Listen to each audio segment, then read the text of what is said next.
get nasty on a Monday. It's the Fast Lane on 101 ESPN. It is 2:02. Your time check is brought to you by Clarkson Jewelers, an officially licensed Rolex jeweler. We're already laughing. What are we laughing about? Just Carey.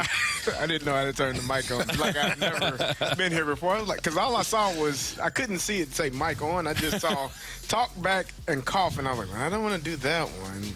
That's green. Okay, maybe that's the was one. Covering it up. Yeah, I couldn't see it. So Cough. That's the one if you want to clear your throat. yeah, we figured that. Yeah, Yeah. but Yeah, Jamie, we learned don't- something.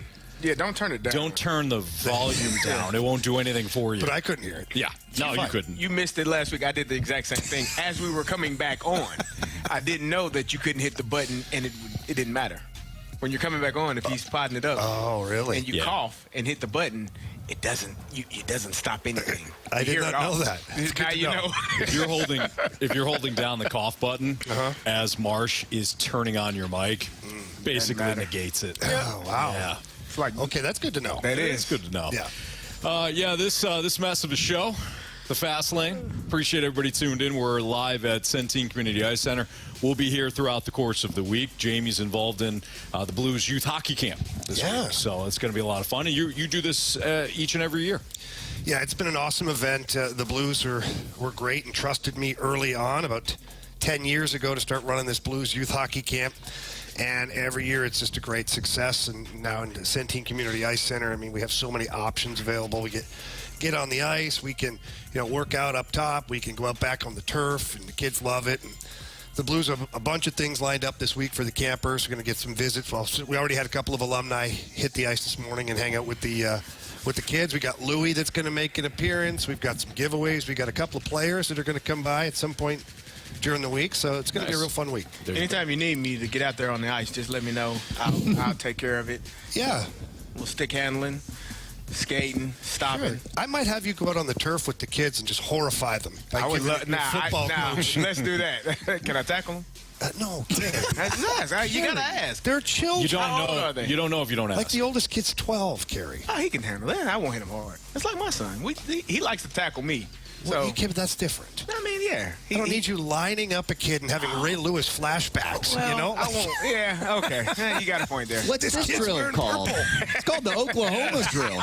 Right. It's okay, son. You'll get the hang of Any it. poor kid in Ravens purple or, Pity the Cleveland kid who shows Browns up wearing a orange. Ravens hat. Oh, Yeah. Oh. Yeah, we don't need that, Carey. Okay. All Just right. blow the whistle and yell at the kids. Okay. I can do that. I'll enjoy that too. All right, so again, we're live at Centene Community Ice Center. Andrew Marsh, Carey Davis, Jamie Rivers, and Anthony Stalter. You know how to get a hold of us throughout the course of the day today. If you want to participate via the Air Comfort Service text line, 314-399-9646 is our text line. If you want to leave us a mic drop at any point, great. You could do so via the 101 ESPN app. And a shout-out to our friends in the Snake Pit. That's the Air Alliance Team YouTube channel. Let's talk a little Cardinals baseball. 2 of 3 over the weekend in Atlanta. And when you beat the Braves, people take notice. And you could have easily won Game 1 on Saturday. And unfortunately, Ryan Fernandez gave up the 2-run shot and wrecked Kyle Gibson's outstanding performance. But I've asked BT before. I'm like, does a starting pitcher ever want to just punch the guy in the mouth after you have a great start like that? He always and says I know no. it's not. He's like, no, it happens. Yeah. Because it happens too, right? Where maybe you're in a jam, you haven't pitched that well, and that Ryan Fernandez comes in and Saves you. So I'm sure. Yeah. Look, All right. yeah. But I think for you, Jamie, you'd be pretty ticked. I would be really ticked, but at the same token, I think I would understand that, like, he's not up there just throwing watermelons. Yeah. Hopefully that something gets taken out of the yard. Right. But nonetheless, still frustrating. I may have to remove myself from the situation and walk down the tunnel there to the clubhouse for a bit. I think that's fine. Yeah. So the Cardinals are 52-47. They're still 5 games back of Milwaukee. They've won a couple in a row here. They're 5-5 of their last 10. If you go over to the Wilds card, this is where things really get interesting because the Braves are 4 games up right now on the Cardinals. They're 1.5 games. The Cardinals are up 1.5 games on the Mets, Diamondbacks, and Padres. But you beat a team that's directly in front of you in the wild card standings. Not to mention, Ozzie Albies out for 8 weeks now. Wow. After Siani a got fractured him. forearm. I think Ozzie got Siani'd.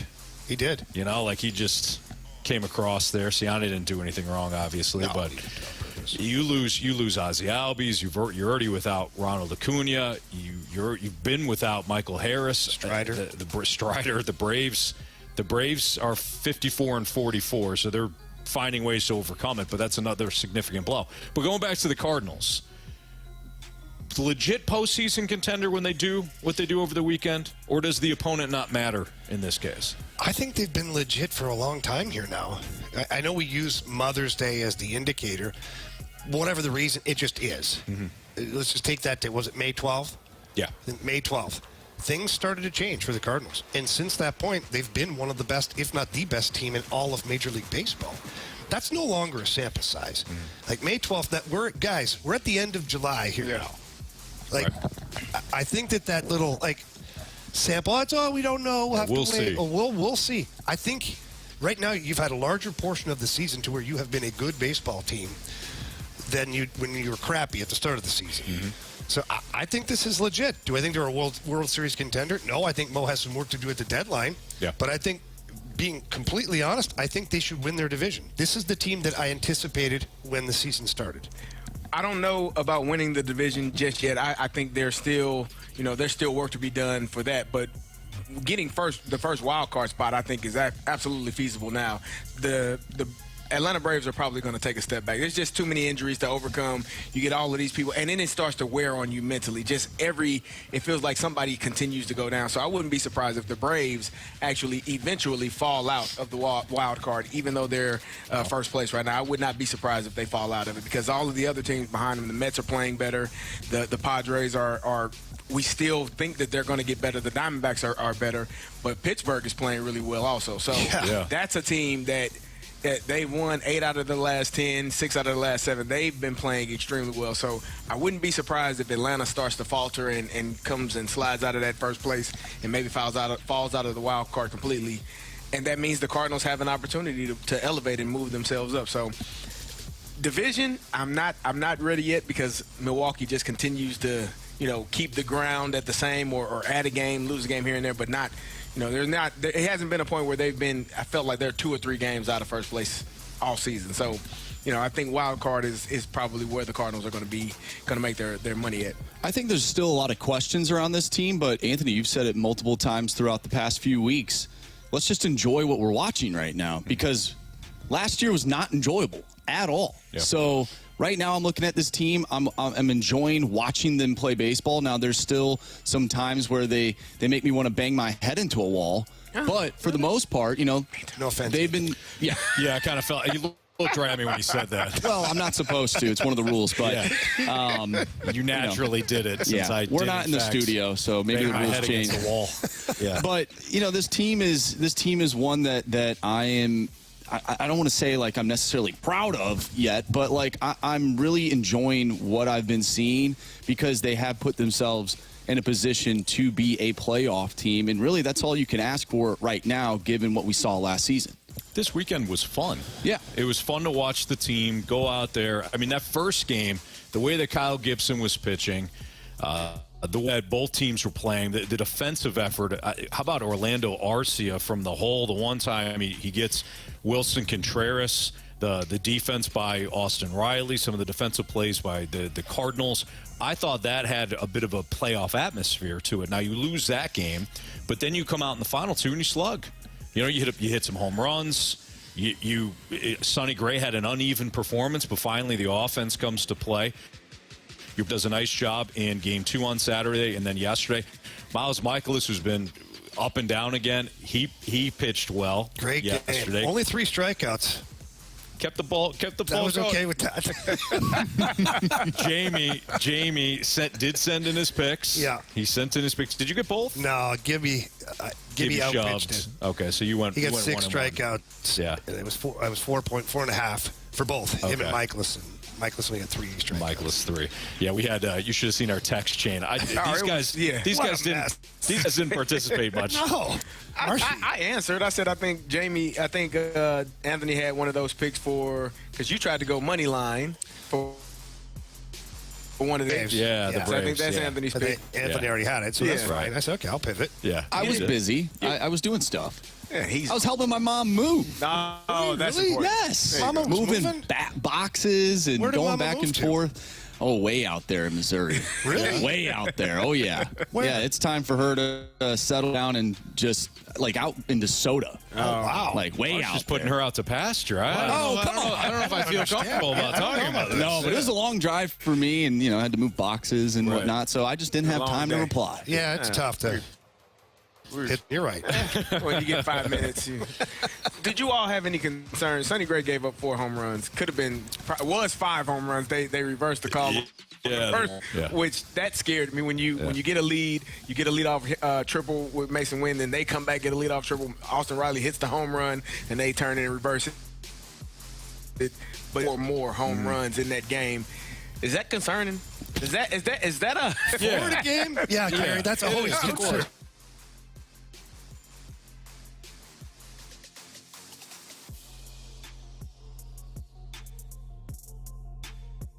Uneven. I think. Look, the home runs are a major issue. You also had 10 Ks. So that's what I refer to when I say uneven. Yeah. You're right. I mean, you can't be giving up four home runs in a game. Now, if you're going to do it, you might as well do it to Atlanta, where you at least know they can bang despite the injuries. But no, that was concerning. I love the fact, though, spinning a positive again. I love the fact that the Cardinals, offensively, they came alive, because you could have blew that one too. And we were having a much different discussion in 2 of 3. Yeah. Because they Sonny Gray didn't pitch well enough, and your bullpen blew the other one. So instead, they win 2 of 3. They look good. We talked on Friday about what the Cardinals to be more invested in the team. I think a weekend like this could definitely do that. From the 314, I bought tickets after this weekend's performance. I swore I would not. Okay, well, good. I think that's a positive sign. That's for sure. All right, it's Fastlane on 101 ESPN. There was another thing that happened over the weekend in relation to the Cardinals that I wanted to talk about as we look back on some of the conversations that we've had about Oli and this lineup. That's next on 101 ESPN.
You're in the fast lane on 101 ESPN. Driven by Scrap Mart Metals Recycling.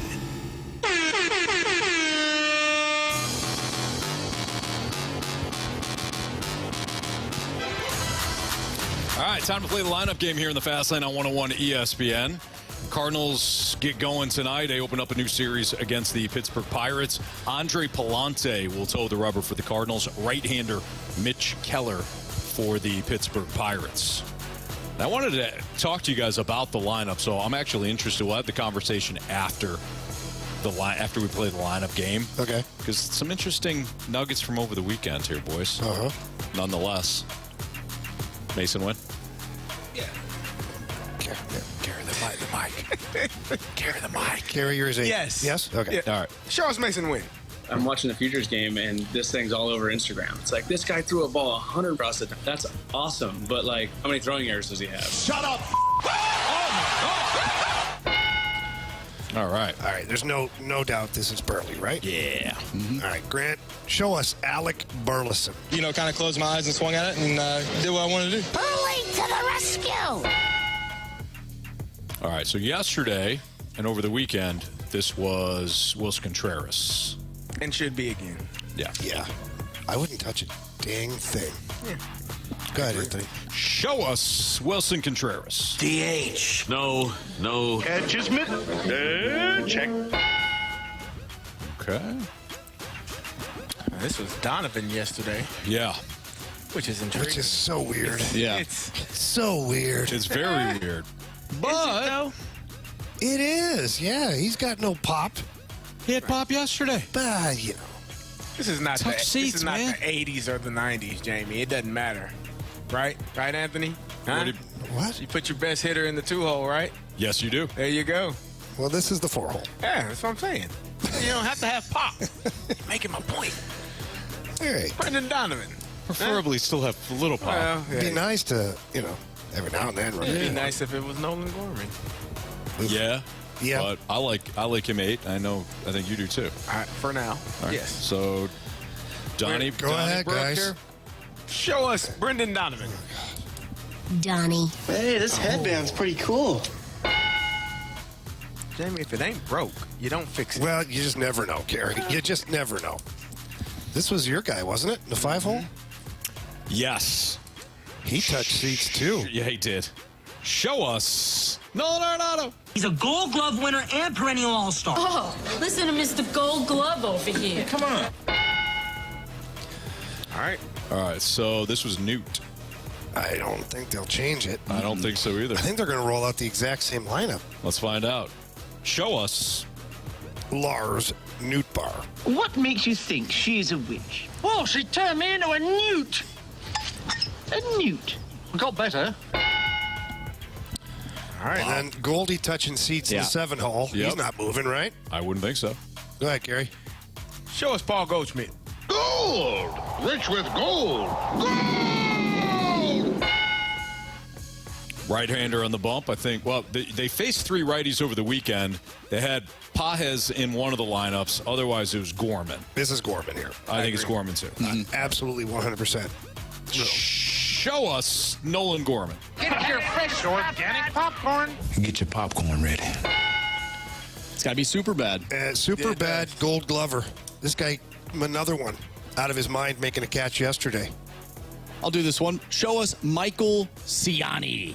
You're wrong. Oh, no. What? Is it Dylan Carlson? Oh, I hate to say this, but the first time that Marshy spoke, Wow. we had a perfect game going. right? Yeah, we were Wow. good. We had a perfect game There going. you go, Marshy. All right. I'll see you guys tomorrow.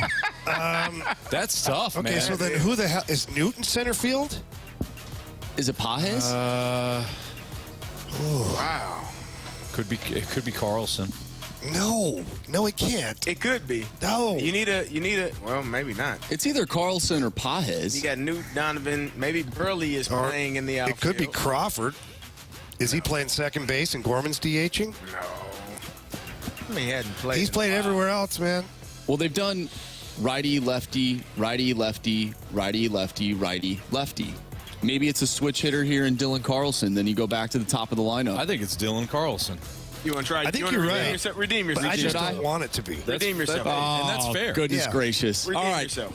show us Dylan Carlson. You are so wrong. All right, I'm done. Thank goodness. I'm done. Yeah, Marcia, you got a 5 This is why I don't play this game. You have a 5-minute ban. Okay. All right, I'll see you guys in the next segment. Turn your mic off. Okay, so It's Pajes.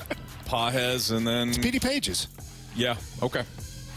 So that would mean that Newtbar is in center. Yeah. Burleson is in right. Donnie and- is in left. Okay, yeah. All right, Grant, show us Peter Pages.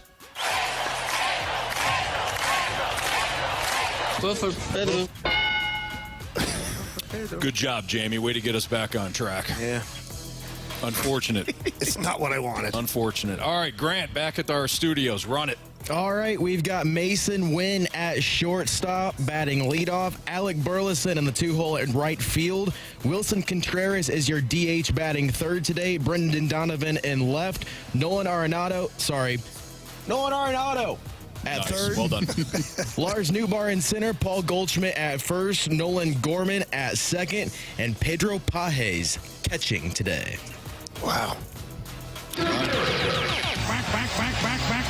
Stay fair! Stay fair! Go foul! I don't believe what I just saw. Home run. All right, boys. Marsh, you're still leading us. Yeah, I don't believe anyone hit a home run in game one. I'm assuming we are taking the Friday night picks and making that for game one of the doubleheader. Yes. So things stay the same. Jamie, you are leading with 15 points. I'm right behind you with 14. Anthony, you're at 7, and Carey is at 5. All right, this one's easy for me. Going back to the well. Isn't it Marsh? No, it's me. Nope. It's you. Why do you keep trying to rob me of first place? It's like 3 times now. Like, hey, Marshy. No, it's not. And Marshy's polite. He doesn't even correct you. He just goes and then rattles off the correct order, and you don't catch on. No, I don't. I'll look into that, Jamie. I don't know. Okay. There's something in my history, not yours. That's a good you know point. What I mean? Okay. It's me. Go ahead. I appreciate you owning that. Anthony. Yeah. No. All right, well, I'm going to go with Alec Burleson. Already had it typed in. Yeah. I'm going to go with Wilson Contreras.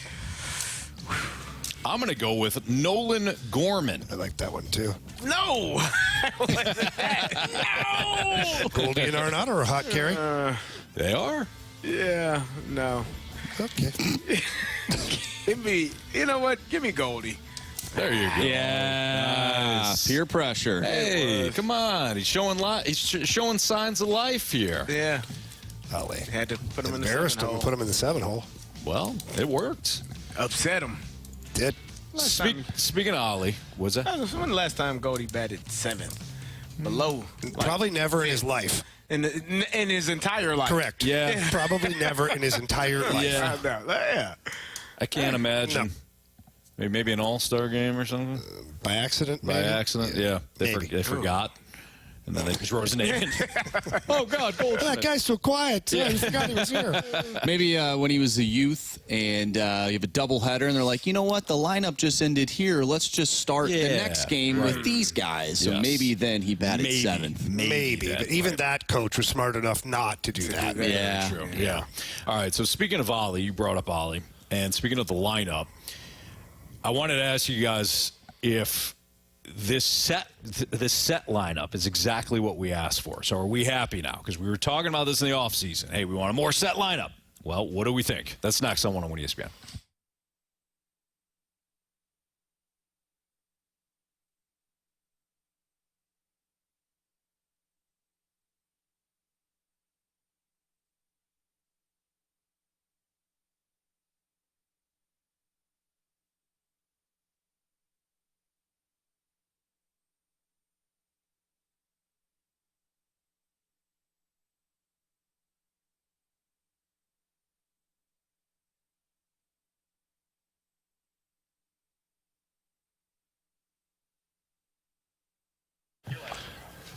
If you are currently looking at your windows and you are upset, they're ugly, maybe they're old or beaten up, or maybe they're just not efficient at all.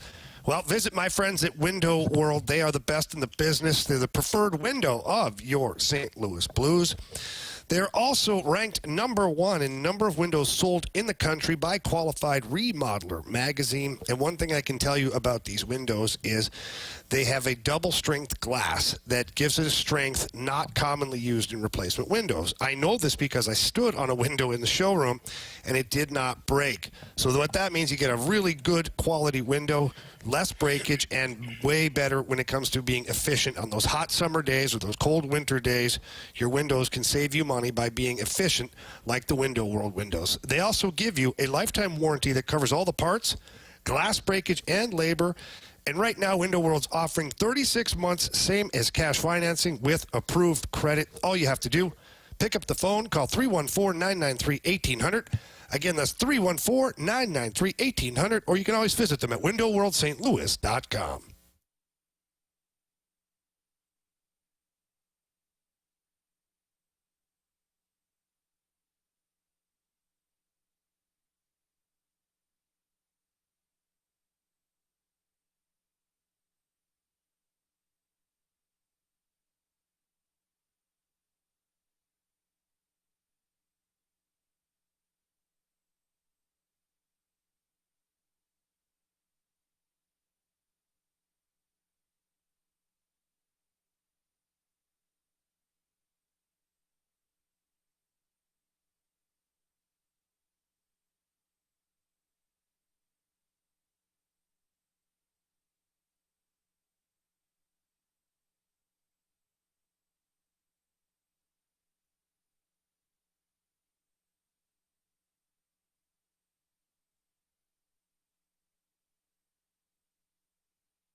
Today, get caught up with all the shows and 101 podcasts at 101ESPN.com or on your 101 mobile app. Driven by Dobbs Tire and Auto Centers.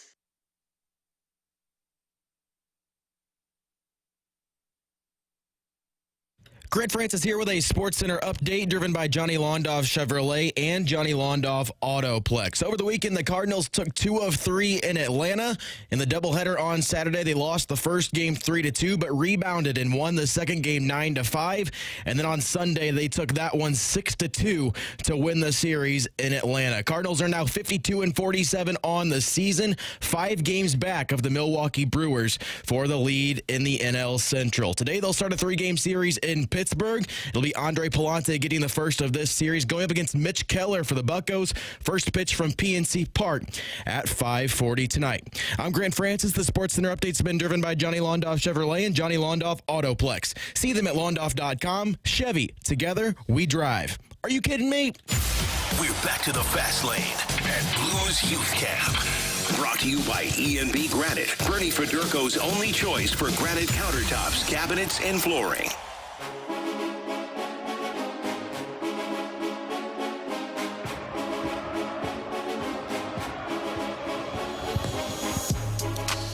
It's the Fast Lane on 101 ESPN Live from Centene Community Ice Center with Andrew Marsh, Carey Davis, and Jamie Rivers. I'm Anthony Stalter. So the thing I was going to ask you guys before we played the lineup game is, Carey, you and I specifically, Jamie, I think you were with us too on this, but I don't want to speak for you if you had a different opinion. Yeah, please don't. But Carey, you and I kept saying, let's see a stagnant lineup for the Cardinals. Come on, Oli, let's do the Braves thing. Where you kind of pick out your best 9, and if you have to play 1 or 2 spots doing playing the splits game, fine. But none of this rolling over new lineups all the time, or for 1 week it was this, next week it was that. We're now getting a stagnant lineup. Yeah, professional athletes are usually creatures of habit. Sure. Like, you do the same thing. Your regimen is generally the same thing. You got people that maybe you're superstitious, or maybe you just have a way of doing things, and it brings you a level of comfort. And so I think going to the ballpark every day, knowing exactly where you're batting, knowing what position you're playing, what your job is for the day, I think it makes life a lot easier for you. And I think we've seen that from this Cardinals team this year. They have had more of a stagnant lineup. There have been changes here and there. Goldie batting 7th, some minor detail changes, but all in all, these guys know, A, I'm playing today, B, where I'm playing today, and C, where I'm hitting in the lineup today. And I think that all, if you're going to the ballpark and not knowing, okay, am I at second base? Am I in left field? Am I an infielder in the outfield? Am I batting 8th today? Am I leading off? Like, all of that, it has to have a different mindset in how you go about your work day. So I think having a stagnant lineup and these guys coming to work every single day, knowing what's expected of them, I think they're playing their best baseball. Yeah, I think you're right, but I also feel like Oli, you can only do this if you're winning. I think it helps win, though. But so I understand chicken and the egg here, okay? And I'll even say fine. But you also, if this lineup isn't winning, he has to keep. Correct. You got to keep tinkering. You got to keep trying, because then people say, "What? You can't." Just a couple of years ago, remember, copy and paste. Right. Cardinals were average. They kept rolling out the same lineup, and it was like ho hum. Yeah. Got to the point where BT, you and I were sitting there. Let's put the names in a hat, and pull out the batting order, because it was so blah. Yeah. You can't. That's when you can't just continue to ride it out. Right. Yeah. So I think it's a combination of putting a stagnant lineup together, and that lineup succeeding as well. Because if they were cold as ice, then you probably would have to change something. Right. At least move a couple of the pieces around. Well, this helps out that they're bopping right now. They're creating offense, and the lineup's staying the same. You guys like it? That's the question. Like today, Pages is in there, but when Contreras is not the DH and he's the catcher, and it's Siani in center. Do you guys like this lineup? Yeah, I do. And I love the fact that Oli, say what you want about Oli, he made it work, or he was trying to make it work, with Goldschmidt and Arenado being in the middle of the lineup. He finally got to the point where he said, I can't do this anymore. I have to drop you guys. So I'm glad that he showed the huevos rancheros to move Arenado out of the 3rd spot or 4th spot and move him to the 5th. Got as low as 6th. Now he's back up to 5th. And I love the fact that Oli looked at it and said, I can't continue to get limited production out of my cleanup spot. So he moved Goldschmidt down to 7th. He's doing what he has to do to win and try to catch the Brewers in the division. You have to win this division. That's the number one goal. I know that we can talk about World Series and all. I get that. They should try to win the World Series. But at first, you have to chase down Milwaukee. I give credit to Paul Goldschmidt and Nolan Arenado, too, though, because I think that goes both ways, right? You have to look at them, and they also have to – they don't have to agree to be hitting in those spots, but I think it goes a long way by them recognizing I'm not playing my part right now as best as I can. Let's move me down in the lineup and just lengthen this lineup up to see if I can – catch fire, and maybe by the end of the year they'll be back in those spots. But I think right now, and we've seen the same thing with Nolan Gorman. Like, Nolan Gorman has found his groove in that 8th spot. Maybe at the end of the year he'll move up, but for right now, this is the right lineup, and you had all first half to figure that out. And now that the All-Star break has come and passed, this is an opportunity for the Cardinals to really find their footing and see what really works. Yeah. I think you give credit to Oli also. I mean, he's made, small changes throughout the entire season. Mason Wynn was batting in the back end of the order and said, you know what, this kid is hitting the ball really well. He needs to be our leadoff hitter. Yeah. And he made the decision to put him in the leadoff role. With Nolan Gorman, you talked about him hitting higher in the lineup earlier. You know what, it's feast or famine. We're going to have to move you down. And it just kind of systematically has worked that way. Mason Wynn, Nolan Gorman. Now you go to your best players, your highest paid players, and say, hey, we're making changes. We have to be the best team we can be. And right now, with you batting 3, 4, or 5, that's not allowing us to be the best. Nolan Arenado, I need to put you at 6. Paul Goldschmidt, I need to put you at 7. And that it can fluctuate. It can go back. Like you said, Nolan Arenado is batting 5th today. So the ability to say, I'm going to do what's best for this team, the best thing for this lineup.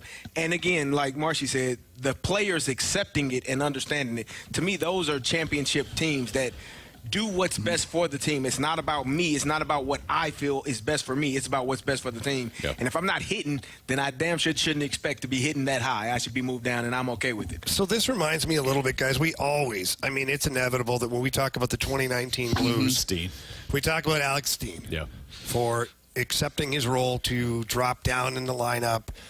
And oddly enough, that line became instrumental in their championship run. We talk about Goldie and Arenado, and I think that warranted, of course. We have questioned what kind of leaders they are at different times. Again, we've also made sure that we've said that we don't know what they are behind closed doors. Yeah. Not in the clubhouse, not on the plane, not in those meetings. Don't know.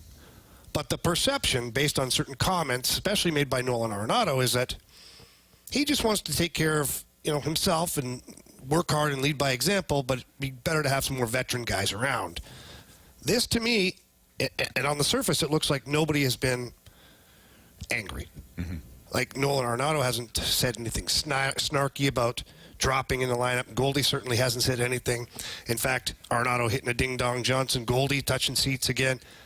Like, maybe this is helping this team, too, because they're accepting the role that they've been given by the team, and now they're going out there and playing the best possible baseball that they can, no matter where they are in that batting order. Yeah. And maybe it's motivating those guys. It's a little bit of an embarrassment to be, such great players as they are, and to have the manager have to come and tell you, I need to move you down in the lineup. There's a lot of pride associated with what these men do. They are really, really, really good baseball players, potential Hall of Famers, and so to have a coach or manager have to tell you, hey, you're not getting it done in this spot. I'm going to have to move you to a different spot.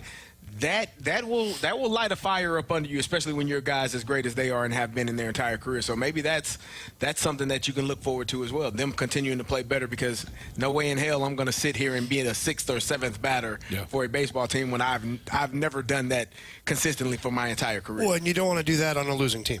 Correct. So, really think about that. If they were batting, 5th and 7th or 6th and 7th on a team that was in last place, like that would be terrible. Yeah.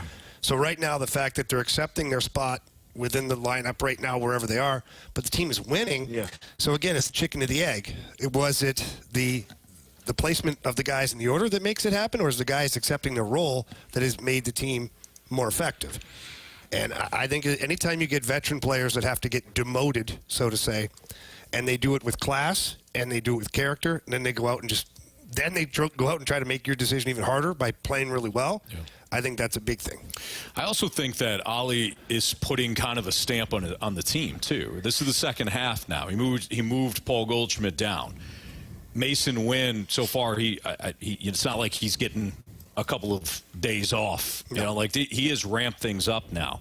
And when you're moving Goldschmidt down to 7th, or Arenado, down to 5th or 6th, you're saying I am trying to find out guys that can hit 3-4, because that's important, or 2-3-4. Burleson has established himself there.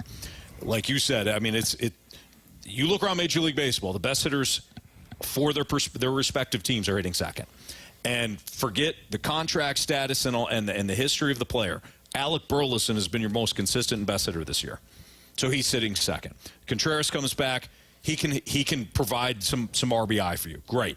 He's third. And he's been Oli's tried to find somebody that can hit cleanup consistently. And he's not just banking on the quote-unquote back of the baseball card. That's over. To keep saying that's over. If Goldschmidt does what he did yesterday and he has a little power surge, I'm sure Oli will move him back up. But until that point, you have to find somebody, I don't care if it's Brendan Donovan or whoever, somebody that can drive in runs from that 4th spot. That's just the bottom line. I would much rather have him experiment with Contreras there on a long-term basis. Contreras has way more pop than Donovan. Yeah. And he's hitting very well. I'd be fine with that. I'd be fine with Contreras. You just want to swap those two? Yeah, just swap those two. Because theoretically, like Mason Wynn, get on base, steal a base. Burleson, get on base or knock in win. Donovan, if he's hitting 3rd, another guy, you're going to see a bunch of pitches in the 1st inning. Because Donovan's going to take a quote-unquote professional AB. I'm good with that. He is. Mm-hmm. And then if everything works out well, Contreras hitting 4th, I'm good with that. I think that'd be a good switch. That would be my preference, but, hey, I'm not going to knock a lineup that's playing pretty well right now. That's right. All right, it's Fastlane on 101 ESPN. We have What's Trending live from Centene Community Ice Center next.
Fast Lane, driven by Scrap Mart Metals Recycling on 101 ESPN.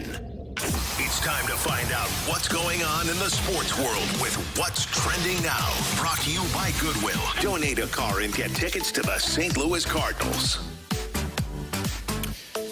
It's Fastlane on 101 ESPN Live from Sensing Community Ice Center with Jamie Rivers and Carey Davis. I'm Anthony Stalter, and here's Andrew Marsh with What's Trending. Guys, obviously we were watching the Cardinals this weekend, but maybe you had the chance to watch the United States basketball team. Man, it was a close one. They beat South Sudan 101-100, thanks to Jamie's favorite player, LeBron James. He had a layup with 8 seconds left.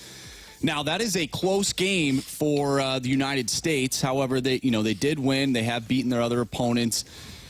How do you feel about this team heading into the Summer Olympics? I try to not get too up in arms about barely beating South Sudan. I think it's more of a, we often talk about the Dream Team in '92 and how they just blew out the entire world. Like, that was just, the other teams had no chance in the world. I think what we're seeing now, and Joel Embiid kind of spoke to this as well, we're starting to see other countries have better players. They've been playing longer than and a lot of the talent in the NBA now is from overseas. So you're starting to see teams, the gap starting to shrink, I think, a little bit. I don't think you're going to see the USA just it's not going to be the Dream Team. They're not going to be beating teams by 20, 30, 40 points a night. They're going to be some games that are really close. Now, this game probably shouldn't have been this close. They were 42.5-point favorites. That's kind of a large number, but I just think you're going to see that gap. That gap has shrunk over the past 20, 30 years. Well, I'm not okay with it, Carey. All right. Okay. How you feel? As a true blue American, okay, I'm not okay with it. I just think that this team here, the problem that the last couple of teams have had is that they are so talented, but they don't necessarily play as a team. And they don't necessarily play hungry. They play with the expectation the other team's going to be so scared we don't have to, we just screw around, whatever.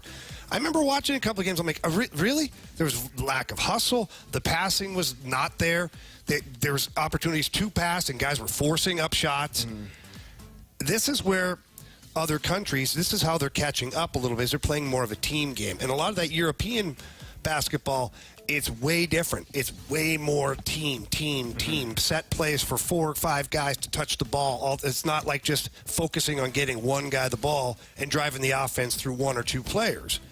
And I think this is where the challenge lies for the U.S. team this year is they absolutely have more talent than any other country they're going to play. But can that talent come together and play as a unit? If they can't, then they'll have those hiccups like that against teams that are lesser because they're not taking that team seriously and they're not, leaving it all out there on the court. This is the Olympics, man. Pull it together. Even the Dream Team and those guys, they wanted to bury every team. They weren't there for their own individual stats. They wanted to go out there and embarrass every other nation in the world because that's the hunger that they have. I want to see that hunger in this team. Well, Jamie, you coach kids and young people now. They don't have that mindset. Does not.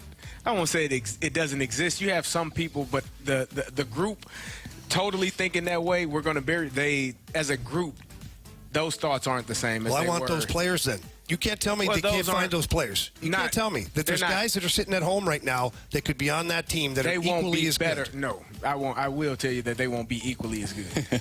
I don't think that you're going to find better players than what they have right now. They have the best of the best on this NBA roster. Well, I expect more than USA that. roster. I agree. There's no excuse other than, like you said, maybe they were treating it as kind of like they do in the All-Star game, just having fun, having a good time, where other teams are looking at this opportunity. I was watching a documentary the other day about about Mike Tyson when he lost to Buster Douglas. Like that mindset, I'm going to win. I don't care. I'm 40-1 underdog, 42.5, whatever the number is, I think I can win. And that's how teams are going to attack this USA basketball team. They want to beat you every time you go out on that court. Well, you guys know I often relate everything to soccer. Okay.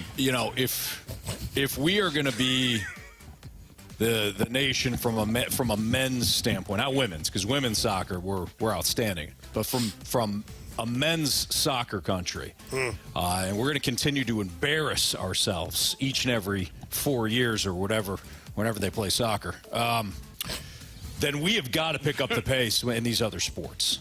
We cannot say that, oh, well, you know, all our athletes, they play basketball or football, and then barely win as a 40-something point spread favorite. It's not nah. great. Vegas doesn't usually get that wrong. I'm with Jamie. We got to bury these people. I wish I would have had some money on that. Yeah, teams. It's the Olympics, Anthony. Yeah, teams. It's not war. Yeah. Nope. Yep. Yeah. Come on. Thank you. You're welcome. Yeah. Sometimes I get. Yeah. No, I like where your head's at. Yeah. But if we're gonna stinkola in soccer, then let's bury some teams in basketball. The USA probably and should still win gold. Like they should win it all. But again, you can't have those lapses. And I think again, you hear stories about the '92 Dream Team where they lost a game to the college players when they were training, and then from that point on, they were like, oh, we can lose if we're not dialed in at all times. Maybe that's what this is for this year's team, for this Olympic team. They say, you know what, we almost gave it away, and we're not going to let anybody even get close to us anymore. I'm a little shocked that Carey Davis is okay with that lackluster effort. You dig your heels in every day. You want your teams to be aggressive, tough, but then you're okay with this. No, I'm okay with this. It is what it is. They should have lost, and maybe they'd have felt maybe that would have lit a fire up under them. You played that poorly. You should have lost. But they got away with one. They don't care. They don't care how you get it done. Just get it done. They got to win. I don't think they'll have many more games like that. Now, they said Serbia, I think, is the toughest team that they're going to play. But they just absolutely fist pumped them. Well, there you go. They sent a message to Serbia. They had a letdown against South Sudan. The Serbian team. Yeah. They treated the game like it was a throwaway game up in Rochester. There you go. Right? Thank you, Marshy. Anthony, your favorite player, Aaron Rodgers, has been downplaying skipping Jets' mandatory mini camp. He was on Barstool's Pardon My Take. Was that real? Did he actually go there? Yeah, he planned a trip to Egypt. During OTAs and during minicamp, mandatory minicamp. The team didn't check with him. The team didn't let him know when they were going to start. I don't think that's how that works. Yeah. You usually check with the team. Not when you're Aaron Rodgers. No. So Aaron Rodgers said on Barstool's Pardon My Take podcast, they can arbitrarily put a tag on whatever week of OTAs they want and say this is the mini camp week, which makes it somehow more mandatory than other weeks. But it was an OTA schedule. That's how words can be a little deceiving from time to time. They can make a story out of the fact that I missed minicamp, but it was really 2 OTA days, but I came to the first 10. Aaron Rodgers he's an interesting fellow for sure. Do you think he is... Now, he's a great quarterback. Do you think he's a great leader? And if not, is that the reason why he only has one Super Bowl given his talents? Very good question. So I've done some digging a little bit just to find teammates and whatnot and kind of what they say. His teammates seem to really like him. Mm-hmm. Like, I've yet to find somebody, wide receiver, running back, defensive lineman, that says, yeah, I mean, we're way better without that guy. Thank God he moved on. Mm-hmm. I have yet to find. It doesn't mean it doesn't exist. But anybody who talks about Aaron Rodgers is like, oh, man, he was a hell of a teammate, great competitor, so talented, blah, blah. Like, if that's the case, then, like, what are we missing? Or is he just, like, and is what he does in the media, is this all like a game to him? Because, like, Brett Hull, when I played with Brett Hull, people be like, oh, that guy there, who's a bad teammate. I'm like, no, he wasn't. He was the greatest teammate ever. And he would get with the media, though, and he would say things on purpose just to screw with them. And then they'd print it in the paper, and he'd come in the next day. Yeah, I got him again, guys. So I'm wondering if, like, Aaron Rodgers, is this, like, not all of it, but some of it just a ruse almost to mess with people. Yeah, I could see that, Jamie. I mean, you just listen to the way he talks to people. He talks down to people. You can tell part of him is just amused by all of this. He certainly is a talented player. You know, to me he's arrogant, or at least he comes off that way. But you're right. Maybe it's just this thing where it's like, I'm just going to play the cat and mouse game, whatever. You had an entire franchise bend over for him, and when you have that. You can go to Egypt in the middle of a mandatory minicamp, and nobody says anything. Well, the coach is not happy. I don't Robert think Saleh? Robert Saleh. I'm sure he's not. What's he going to do? Nothing. You going to work the defense harder? Right. Nothing you Don't can't let do. that guy near the offense. I mean, I don't know if he's a bad guy. I don't think he's a bad teammate. Like you said, I haven't ever heard anyone say anything bad about him as a former His teammates have, and his family though wants His nothing family, to do with now him. there you go. Now that Maybe might, his family's the problem. yeah, What the entire It's family, all of them. all of them. You know, I've seen families like that where it's the family. The parents are overbearing, or they're this, that, the brothers, like whatever, feeding off of his brother's name. But you know, somebody in your family should love you and care about you. You would think. I would hope. Yeah. Well, just because they don't like him doesn't mean they don't love him, Carey. That's true. That's a good point. Yeah. We've all been in those situations. Yeah. No, Yeah, good call. this is true. Jamie, good call. Sometimes you love someone and don't can't like stand them. You're correct. Yes. It's fascinating. Maybe you just don't love them either. It's quite possible. Probable. 101 ESPN. The Cardinals have strong interest, according to Bob Nightingale, in one of the pitchers that a lot of people have talked about at the deadline. We'll tell you which one and how realistic it is that the Cardinals could land this pitcher. That's next on 101 ESPN.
You're listening to The Fast Lane, live from Blues Youth Camp. Brought to you by E&B Granite, Bernie Federico's only choice for granite countertops, cabinets, and flooring.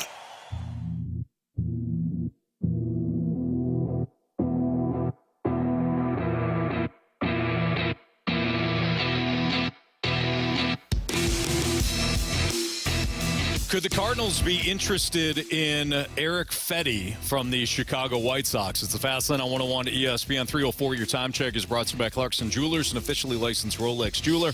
With Andrew Marsh, Carey Davis, Jamie Rivers, I'm Anthony Stalter. So, according to Bobby Boogie, our guy Bob Nightingale of USA Today, the Cardinals are interested. They have definite interest in Erick Fedde. Fedde, of course, was at one point one of the, I don't know if he's a top prospect, but among the top prospects in the Washington Nationals organization. Didn't work out, struggled for several years, then went to the KBO and resurrected his career in the KBO. The White Sox picked him up for on a 2-year deal, and he has had a rebirth season. He's got a 2.99 ERA. All of the expected numbers and advanced metrics are all there as well.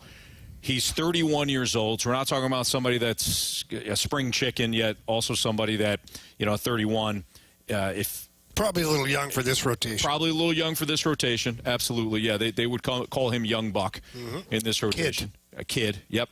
But he's also somebody, if the White Sox don't make Garrett Crochet available, Erick Fedde is going to be one of the guys that a lot of teams are pursuing. Jack Flaherty you're going to hear his name.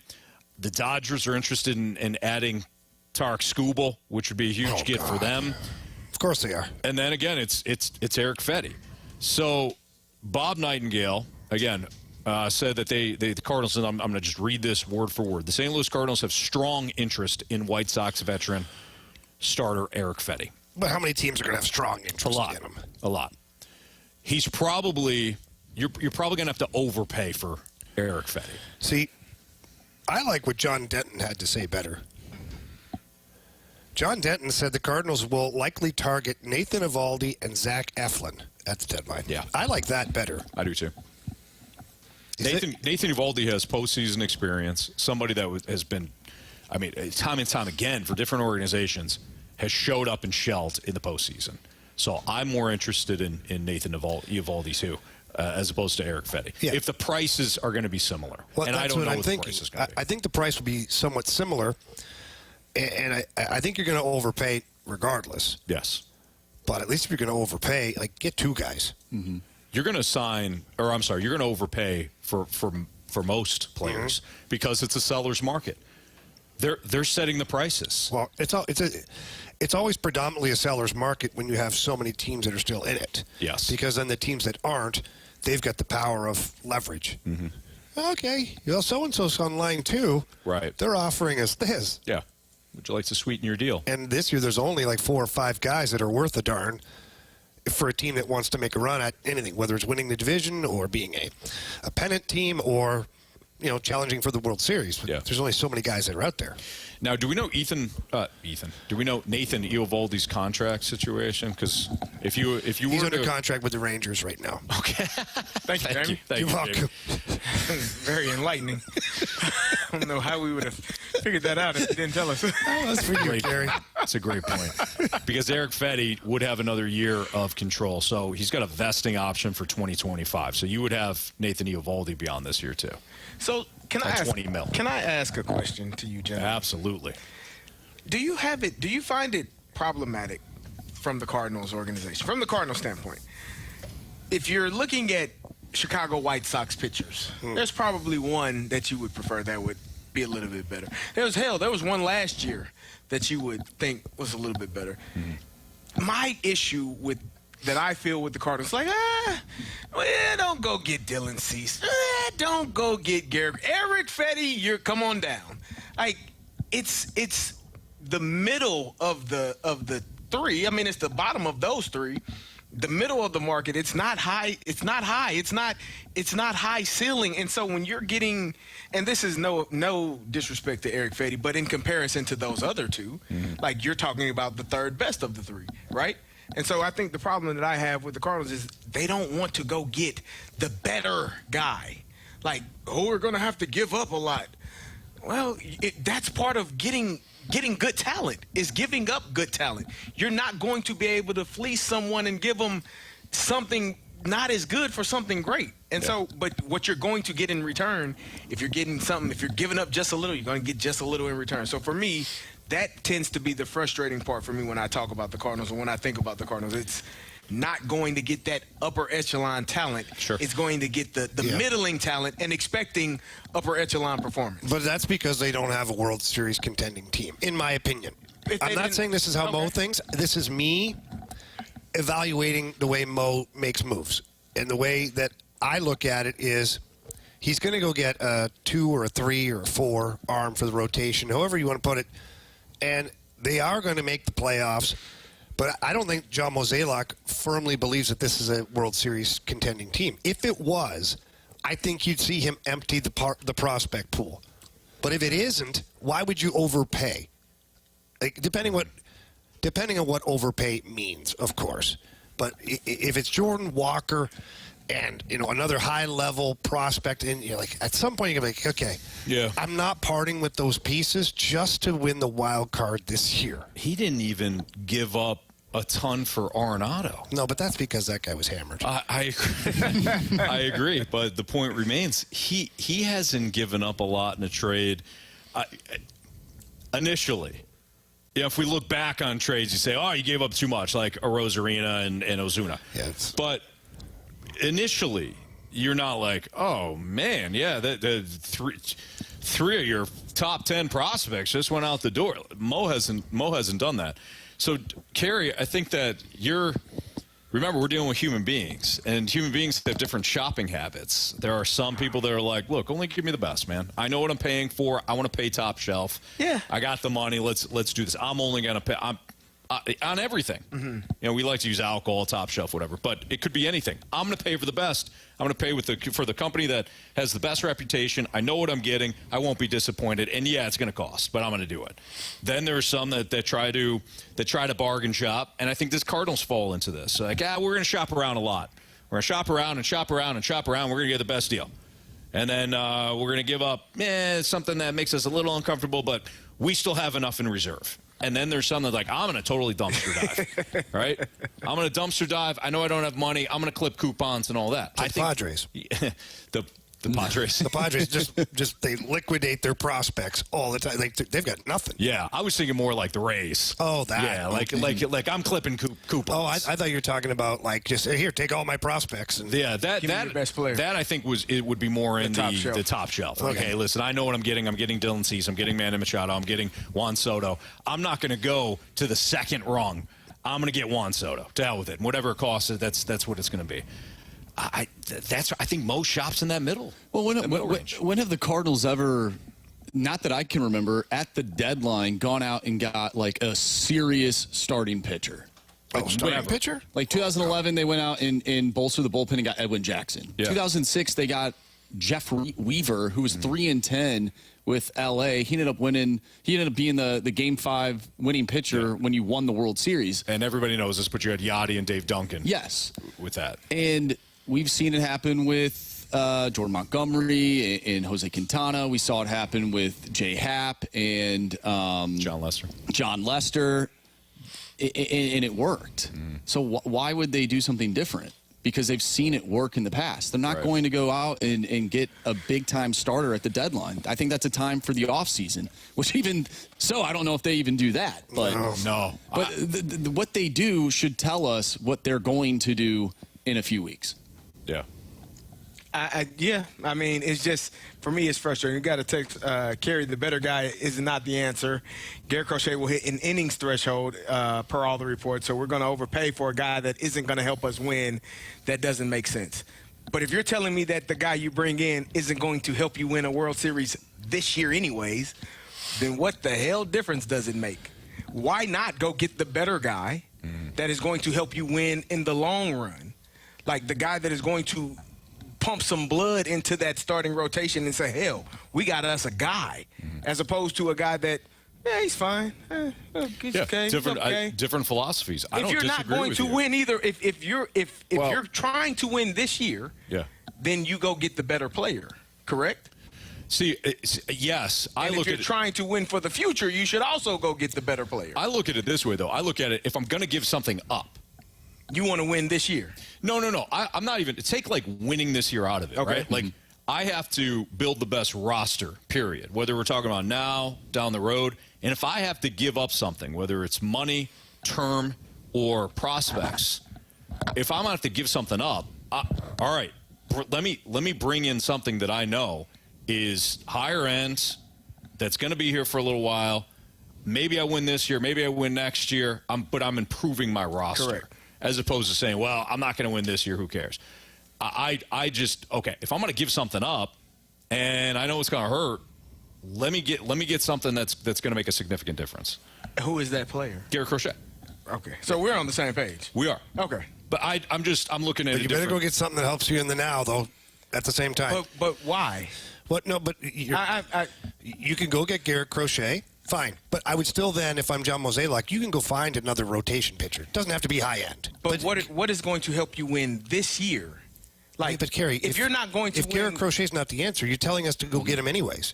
For the future. Yeah, you got him for 3 more The Cardinals want to seasons. make the playoffs this year. Don't be they fooled are by anything else. They want to make the playoffs. I agree.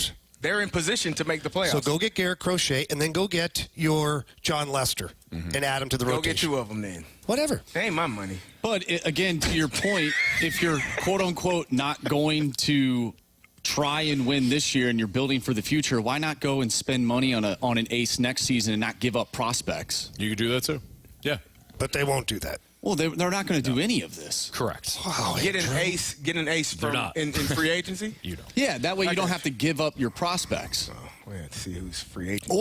Or you could wait, and when Steven Matz comes back, it's just like a trade. It's better than making a trade. It's a fast lane on 101 ESPN. Jordan Love won't practice without a new contract. What do you think he is, Aaron Rodgers? Packers feel as though they'll get something they'll get something ironed out with Jordan Love. But the question is, should they sink in a bunch of money based off of just one full season? That's next on 101 ESPN.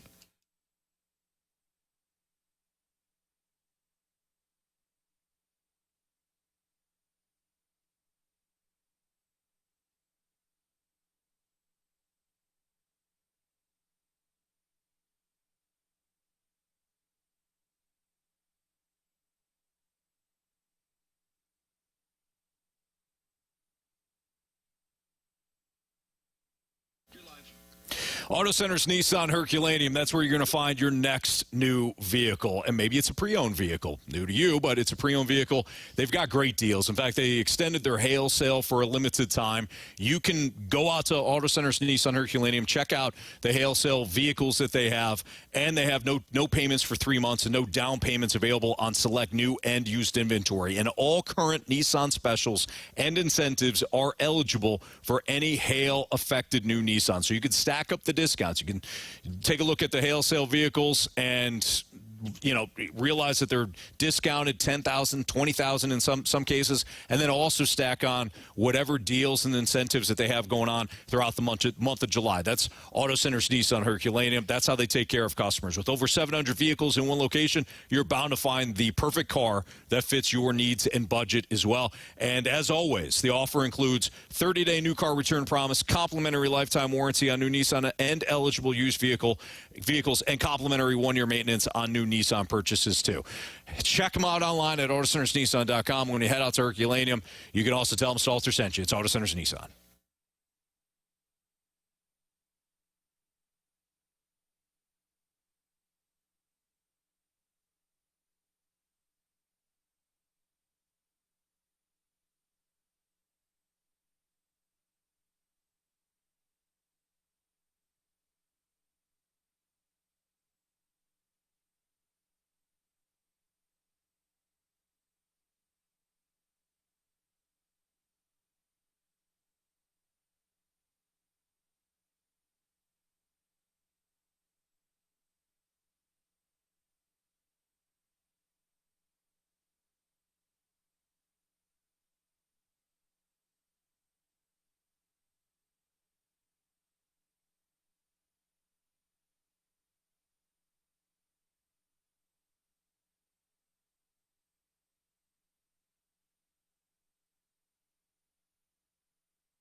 yourself in. You're in the fast lane, driven by Scrap Mart Metals Recycling on 101 ESPN.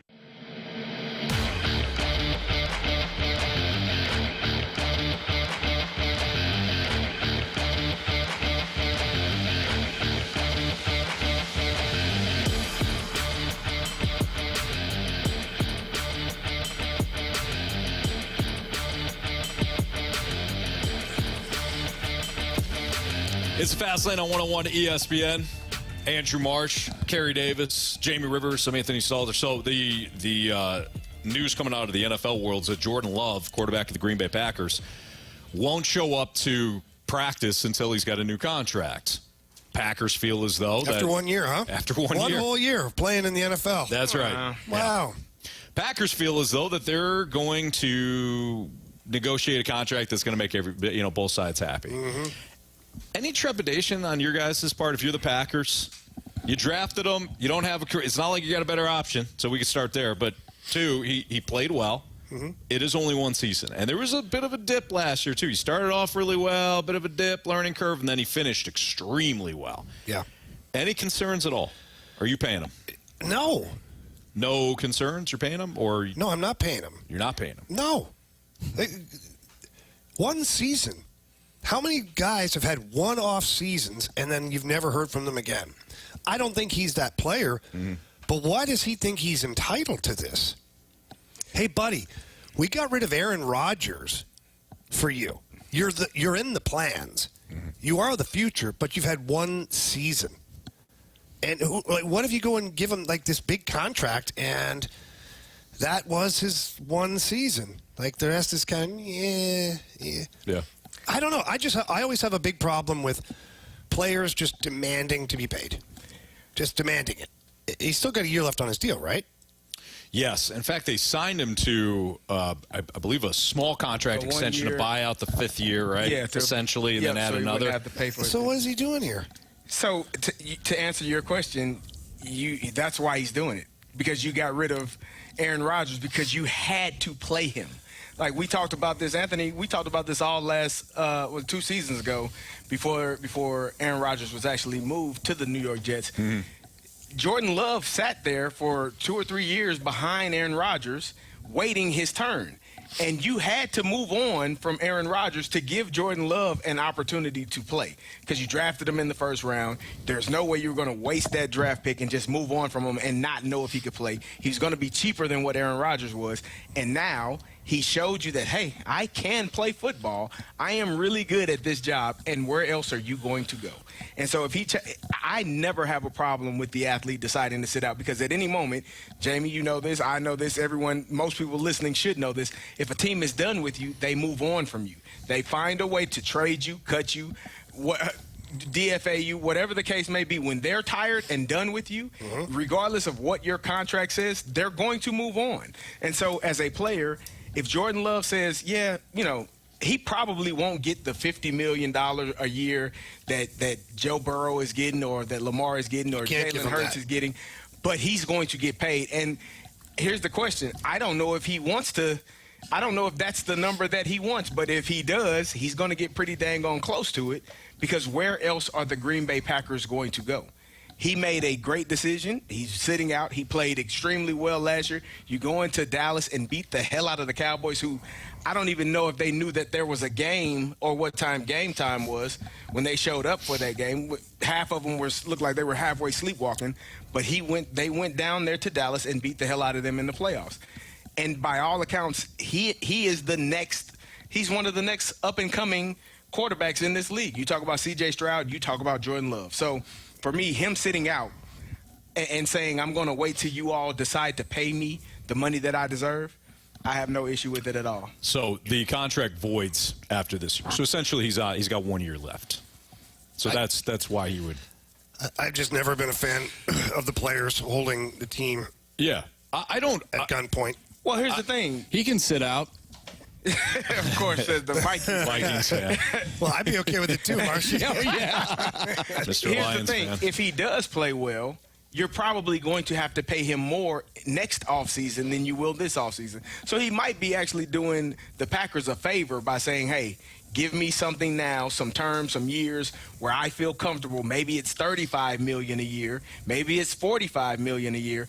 But it ain't going to be the $55 million a year. It will be if I have to play on this contract and you have to pay me for what I'm worth next season. So both parties can make good on this if they decide to do business together. So, here's the thing for me. I believe he's good. I think he's a good quarterback. I think that he is your solution at the quarterback position if you're the Green Bay Packers. Right. Principle alone, I don't like when players do this, but that being said, the NFL is a different animal than the NHL because the NFL can just cut guys and release them and do things. Right. Now, they're not going to do that to Jordan Love, obviously. Mm-hmm. But he is your quarterback. I don't think you reward him with the top-end deal. I think you have to find something that is still comfortable for the team and rewards the player. There are reports, though, saying that Love is he's at the practices, he's just not partaking in the drill. So he's obviously in the meetings and the things like that. So that's good. It's not like he's sitting at home being a hardo about it. We're in Egypt. We're in Egypt.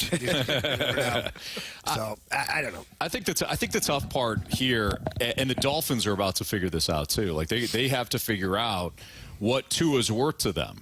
Because Tua, I think we can all agree, he threw for more yards than anybody last year. He does have an injury history, though. And if you were to take, Brock Purdy and put Brock Purdy in that system, does Brock Purdy not put up big-time numbers? Tua's the benefits of going with Tua is he's very accurate, but he's very accurate in the short game, the intermediate game. Mm-hmm. You also know he's not somebody that's going to elevate a team. Jared Goff isn't somebody that is going to be in the Patrick Mahomes range. Mm-hmm. He needs pieces around him. The majority of the league is that way, right? But if you're the Dolphins and or you're Tua's agent, you're like, Trevor Lawrence is about to make $55 million a year. Yeah, my client needs to be put up high. And because he's better than Trevor Lawrence right now. Right now. Yeah. So I think that's where the conversation starts. So if I'm the Packers or if I'm the Dolphins, I'm saying we can't outbid ourselves. That's what the Giants did.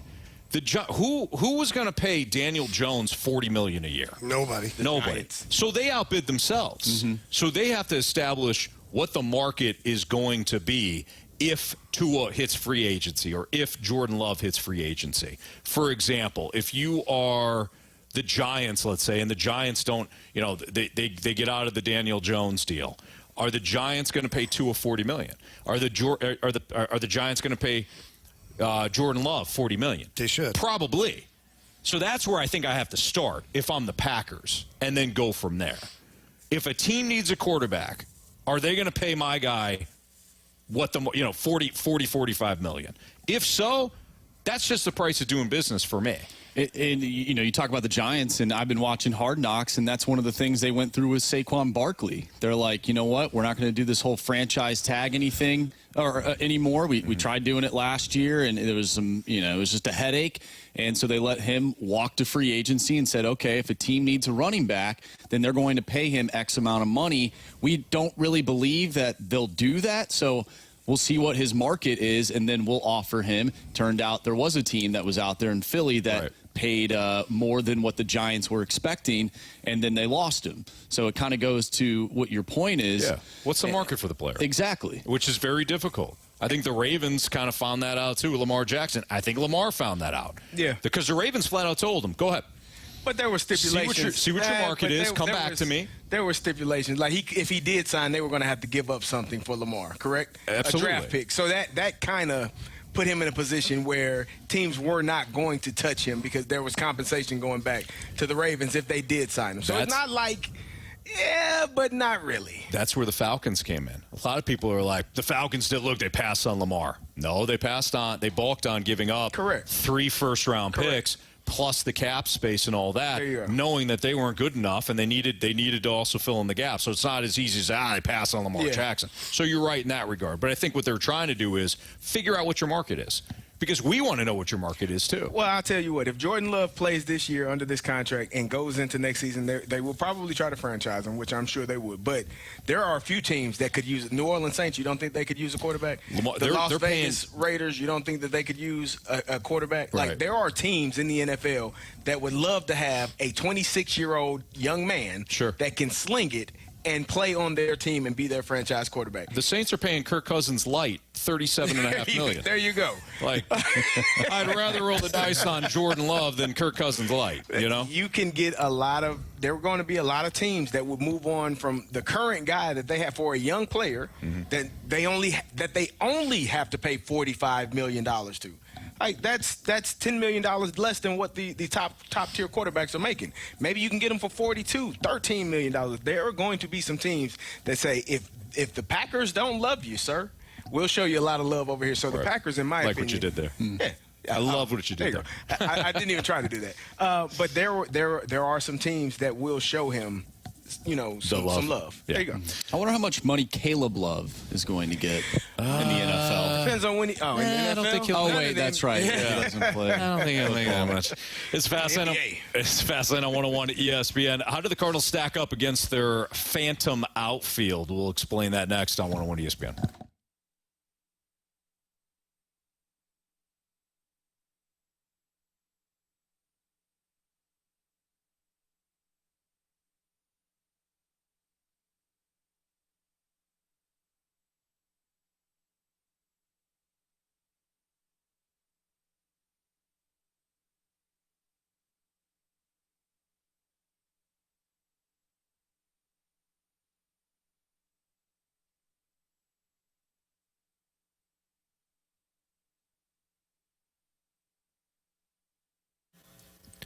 Stella Artois is partnering with Hot Ones to bring hot wings and hot trivia questions here to the St. Louis area.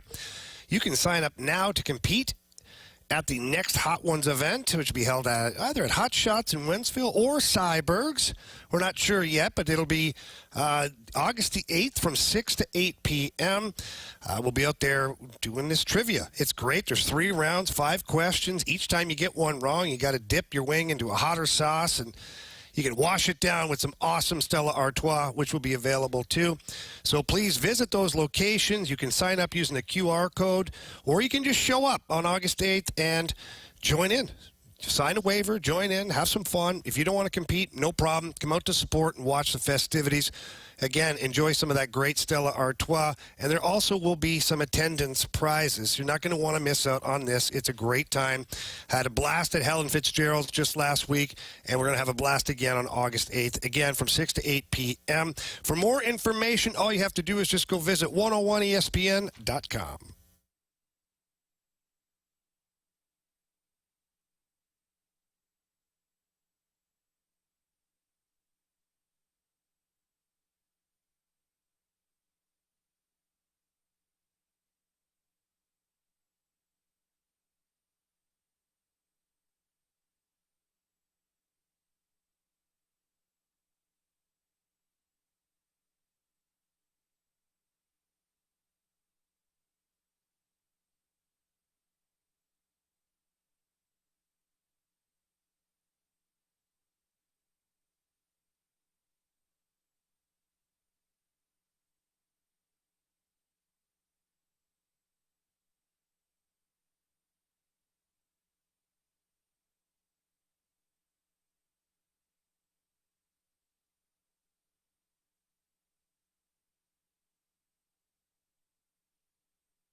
Grant Francis here with a SportsCenter update brought to you by Saliga Heating and Cooling. The Cardinals had a good weekend in Atlanta, taking 2 of 3 from the Braves. They lost 3-2 in the first game of the doubleheader on Saturday, but they rebounded, won the second game 9-5, and then on Sunday they won the final game of the series 6-2. The Cardinals are now 52-47 on the season, 5 games behind the Milwaukee Brewers for the lead in the NL Central. They look to close that gap a little bit tonight as they start a 3-game set in Pittsburgh against the Pirates. It'll be Andre Palante tonight for the Cardinals and Mitch Keller for the Pirates. First pitch will be at 5:40 at PNC Park. I'm Grant Francis. The SportsCenter update has been brought to you by Saliga Heating and Cooling, an independent American Standard heating and air conditioning dealer. This is the Fast Lane, live from Blues Youth Camp. Brought to you by E&B Granite, Bernie Federico's only choice for granite countertops, cabinets, and flooring.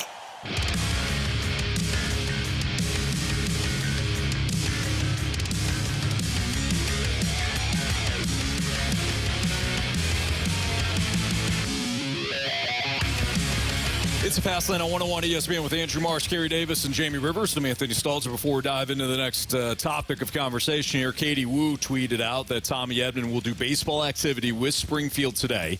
He'll DH 4 at-bats tomorrow. Riley O'Brien will throw another rehab inning for Memphis tomorrow as well. Will be slow builds for both players. We didn't have it. I don't think, Jamie, you had an opportunity to talk about the Tommy Edman situation, but Tommy Edman with the ankle injury slowed baseball activities.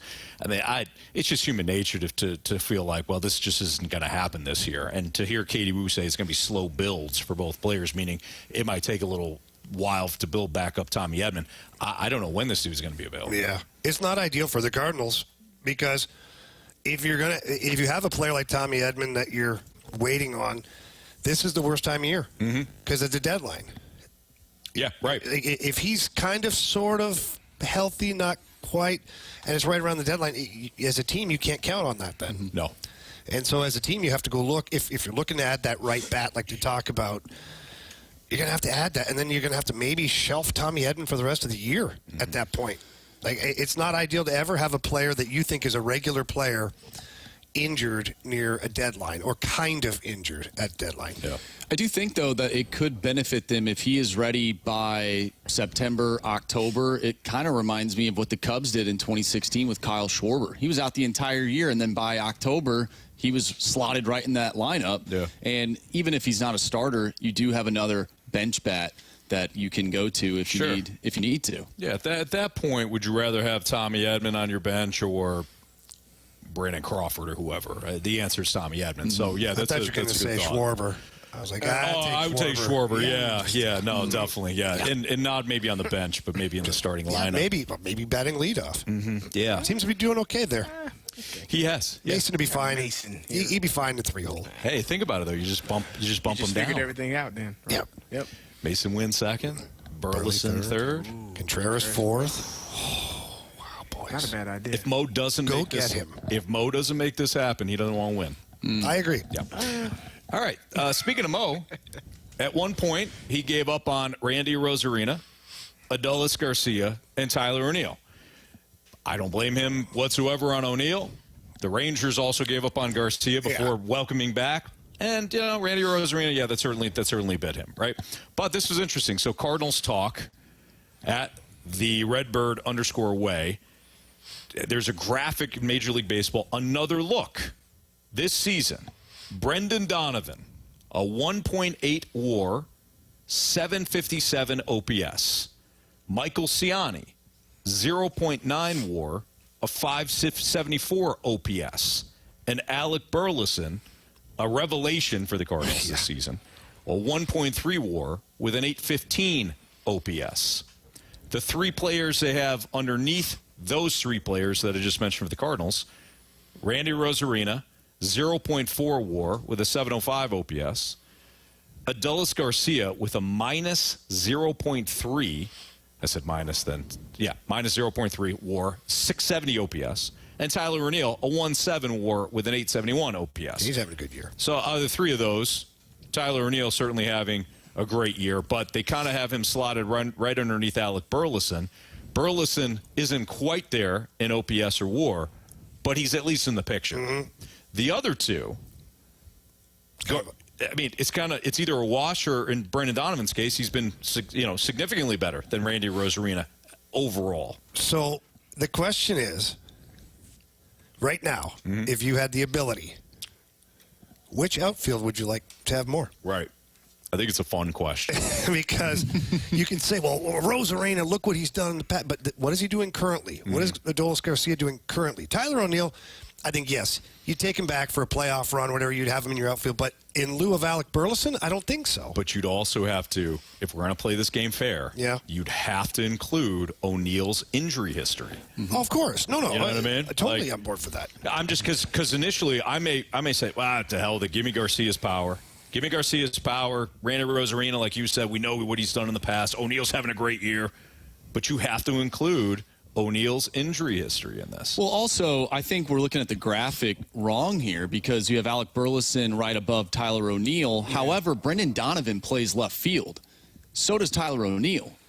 Brendan Donovan, his WAR is better than Tyler O'Neill. Now, the OPS isn't as high, but that is where I'm comparing. Well, I would have moved Tyler O'Neill because Tyler O'Neill was playing center field for us last year. He said he wanted to play center field, so I would slide him over. He tried. He did when he could. He tried. His knees were hurting, Jamie. It was the turf. Your knees have hurt before. Yeah. Okay. I still run on the turf. He could. My knee hurt on Saturday for no reason.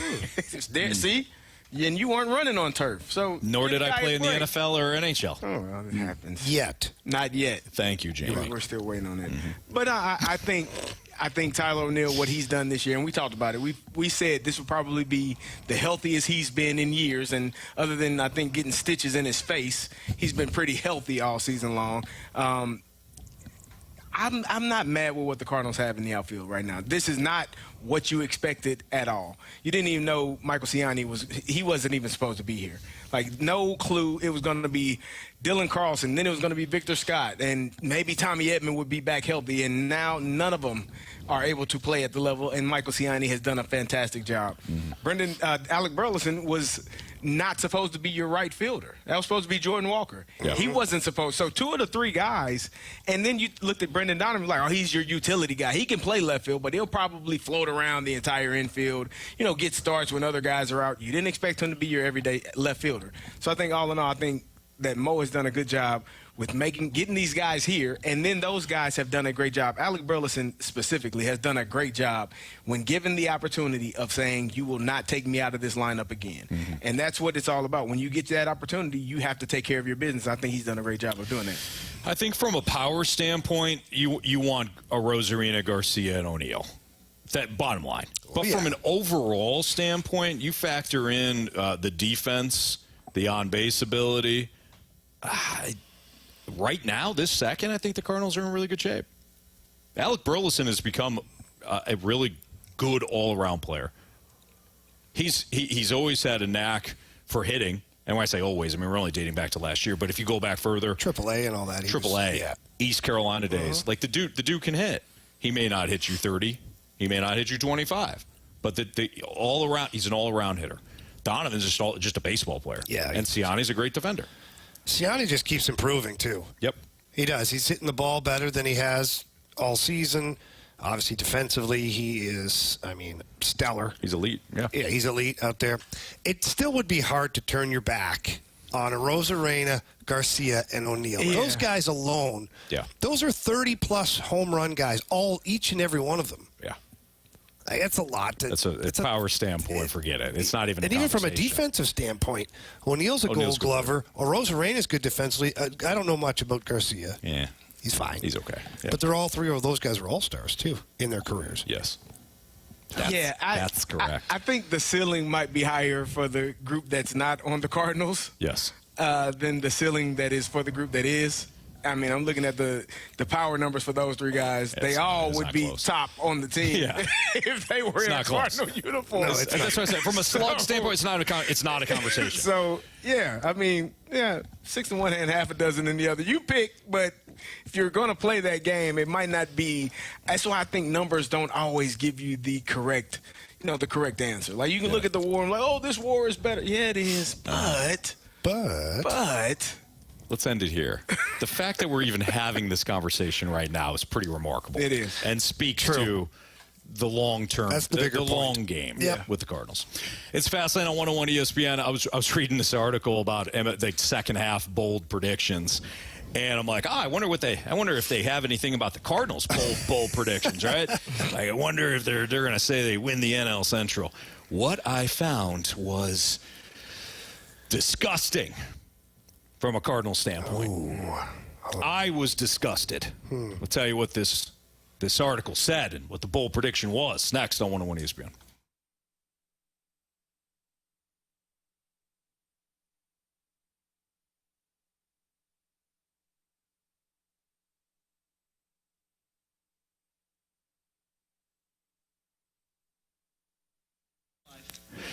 Mosby Building Arts, they are incredible. We had Mosby out to the house last week, in fact. Rich stopped over, and we're looking at something for the back door. And this is always one of Mosby's best qualities, right? Whether you're redoing a kitchen, you're redoing a master bath, maybe you got some massive basement renovation going on. Great, Mosby's outstanding. Bigger projects. But even if it comes to a smaller project, like we need some doors replaced in the back of our home, Mosby's fantastic. Rich came out. He talked to us about maybe some issues that we might be having toward the bottom of the door and some things that they can do to correct water getting in. And when he was talking about what they would do from a foundation standpoint, what they could do if we ever decided to redo the patio with Mosby Building Arts, how that would look and how we'd be taken care of. And I know, working with Mosby in the past, they have everybody in-house. When they start a project, they know all the materials are already in place. They have them, and you have your own team working with you. It's not like these guys are working on multiple projects. No, it's going to be your project from start to finish. That's why Mosby is the right remodeling company. And we were talking about different shopping habits, right, for the Cardinals. Top end, middle end, middle, bargain shopping. Mosby, you know that you're going to be paying for the products, the customer service, and having it done the right way. You know that project is going to hold up over the long haul because you went with Mosby Building Arts. So when you check out Mosby, tell them that Anthony Stalter sent you in. Whether you're looking at garage doors, you're looking at back doors, you're looking at something small, laundry room updates, no problem. They got you covered. If you're looking at something bigger, big project, Mosby has you covered in that regard as well. Give them a call, 314-909-1800, or visit mosbybuildingarts.com. Mosby Building Arts, the right remodeling company.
pros and one average show. You're listening to The Fast Lane on 101 ESPN, driven by Scrap Mart Metals Recycling.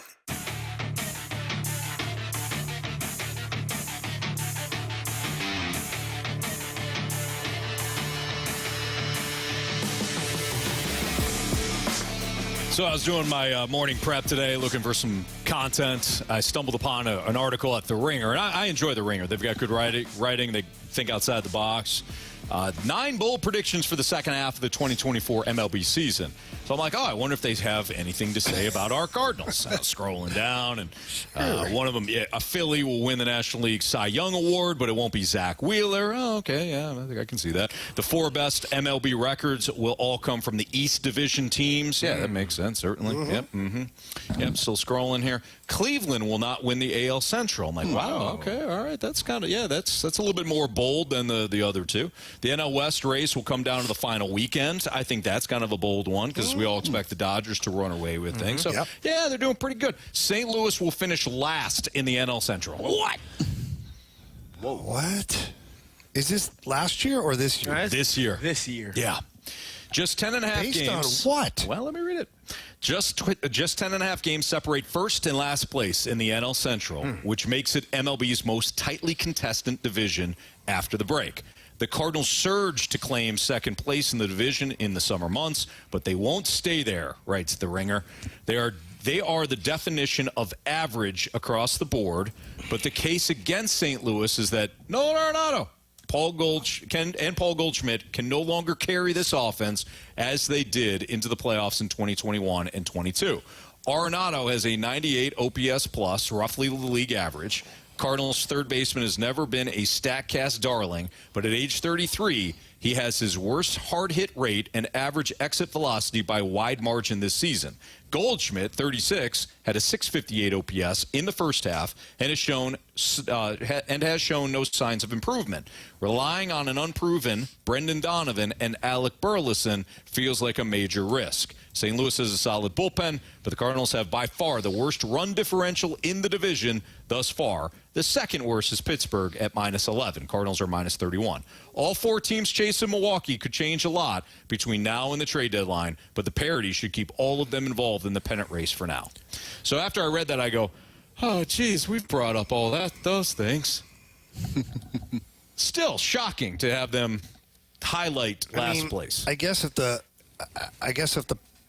project is to be a bold prediction, it's pretty bold. If that's the assignment. Yeah. Then that's bold. It is bold. It's very bold. Is it likely? Yeah, that's kind of where I'm honestly, again, after I read it, I go, Did it make you think? We've brought up Arenado and Goldschmidt. We've brought up the run differential. Yep. We have, what else? Well, Alec Burleson and Brendan Donovan playing out of their minds. Yeah, if they have if they dip, that's certainly a problem. So, I mean, we have talked about all this. But let's not forget the most important stat that our own Jackson Pittles Burkett provided us, that the Cardinals in the last X amount of years have the 3rd best record in the second half. We cannot overlook that. Yes. Clearly the Ringer did. Yeah. They did. They don't have a Pittles on their staff. No. They don't have a statistician. There you go. Yeah, there's somebody to help Jamie out. Did he send you his list today? I feel like he's left you high and dry here for a while. Okay, so you don't have to worry about it, okay? Okay. Wow. Well, here's the thing. That's a no. We talked about this Avoided the question. last week, and I said that the Cardinals were, at the time, they were 4 games out of first place, but they were 4 games out of last place. Yes. Right? Yep. We said that, and last week, now they're 5 games out of first place, and they're 5.5 out of last place. So it is it possible? Yes. Is it probable? I don't think so. I think the Cardinals, again, I think they're in a position now with Atlanta dealing with all of the injuries that they have been dealing with.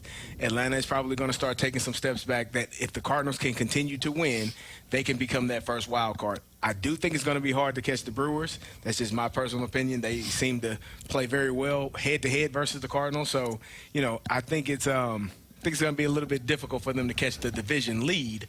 But wild cards should not be a problem, especially now you get 3 of them. You should be able to make one of them. You would think. You would hope. Yeah. Yeah, again, they detail it. Jamie, to your point, they are talking about bold predictions, and we are talking about a very tight division. After this weekend and what they did against Atlanta, after what they did going into the All-Star break, I believe that this is a playoff team. I've stated that they're going to win the division. They got a lot of work to do. But what's up? No, this series is the biggest series of the year. Oh, God, Carey. Carey, So you have to wait 2 more games. They've only played 3. We got to play at least 5, and then we got to play 10. This series against the Pirates is the biggest series. It is a big series, though, Carey. I'm glad you brought that up. It's the biggest series of the Pirates. Are won 8 of their last 10 games. We got Skeens in this. Yes, and Keller. Bring them on, both. It's the biggest series of the season. Jamie, you weren't there on Friday, but Carey also said that the Atlanta series was the biggest. Carey's been back saying to that. this. All he does is he correlates it to the Blues season. I want y'all to understand how important each game is. That's all I'm trying to Just win the series, Carey. That's all I've been telling you for how long now? It's the importance. Just win the series. Here we are. It's a win big series. Win this series. Every series is a big series. Jamie said it best. Treat them all like they're the biggest series. They get the best out of your team, like Anthony. the playoffs. Playoffs? Playoffs? Yes. Gauntlet next on 101 ESPN.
If you're looking to save money on your car or your home insurance, please give Allstate and Tracy Bibb a call. They are the best in the business. And, you know, you look at the summertime, you've got maybe the jet ski, the wave runner, all that stuff that's going on. You want to make sure that you're properly insured for all your toys. We've been through some serious rainstorms, and some companies are pulling flood insurance off the table.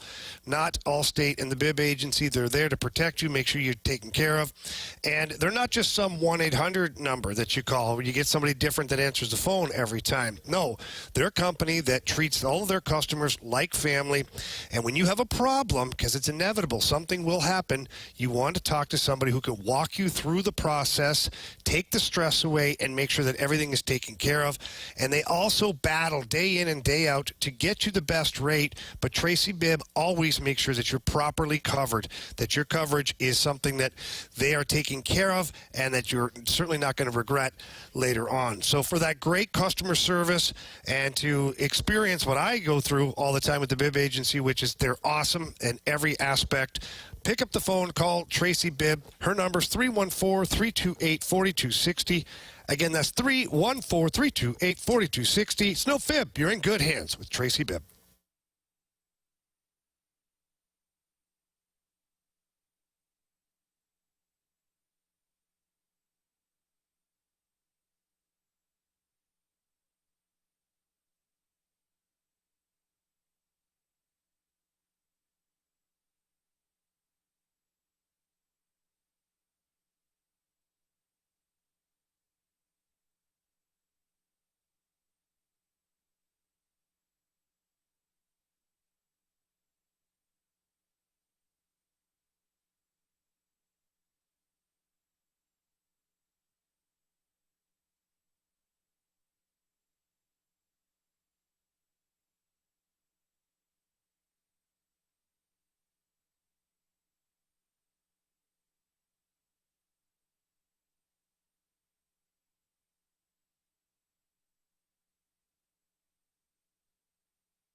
It's Fast Lane on 101 ESPN with Carey Davis, Andrew Marsh, and Jamie Rivers. I'm Anthony Stalter. Do we know who the Gauntlet contestant is today? We have Charlie. Charlie, all right. Charlie, can you hear us? Randy. Oh, Randy. Oh, Randy. What's up, Randy? How are you? I'm very good. I've been called worse, so that's okay. No problem. Sorry, Randy. You and me both, Randy. We're live at Sensing Community Ice Center, so sometimes we get our signals crossed on this one. No problem. Thank you. Yeah, Randy, we appreciate you playing today. Is this your first time in the Gauntlet?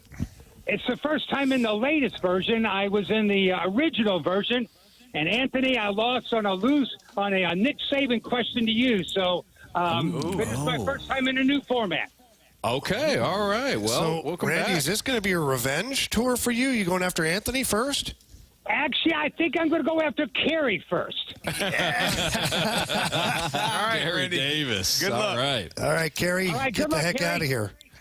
Carey has got the headset off. He's making his way out of the E&B Granite studio, out into the foyer. Yeah. The Carey, he common did area. say good luck, by the way. Carey said thank you. Absolutely. Randy. So, all right, Randy. I don't know if he meant it, though. No, he did. He absolutely did. Carey's great. In fact, I think Carey's excited because the bar It's open, the food's restaurant open? Yeah. just opened here, and I could tell he went immediately to the left. He did. Where it is. All right, Randy, go ahead and tell Grant to spin the wheel. Spin that wheel, Grant. What are we hoping for? I would be hoping for baseball. I would not like random. Okay, baseball or random. Now, Grant, we can't see the wheel, so you're going to have to tell us what the wheel spun. Yep, Anthony, I think the wheel thought Randy was going to go after you because it was dead center hockey today. Oh, no. Hockey.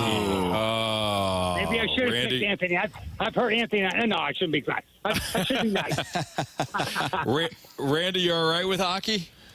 Absolutely. Okay, all right. Sounds good. Well, Carey is 3-5 in hockey. Okay, he's got a losing record in hockey, so here we go. All right, Randy, as you know, but let's remind the listeners, you're going to get 4 questions today, all hockey related. Carey's going to get the same 4 hockey questions. Each question is worth 2 points unless Randy or Carey ask for the options. Oh, whoa. Randy doesn't have a cough button. No, that's okay. He does have a cough. All right, Randy. Very good. Are you ready? I'm ready. All right, here we go. Question number 1.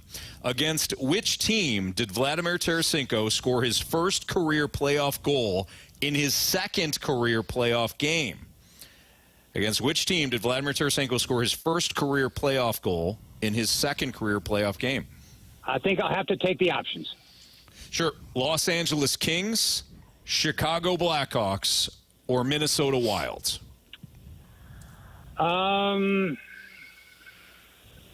Let's go with the Los Angeles Kings. Final answer. All right.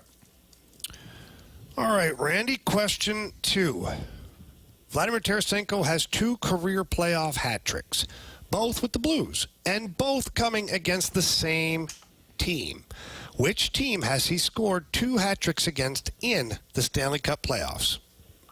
Well, obviously, I did not study up on my Vladimir Tarasenko history. So I guess I'll have to take the options. All right. Is it the San Jose Sharks, the Chicago Blackhawks, or the Minnesota Wild?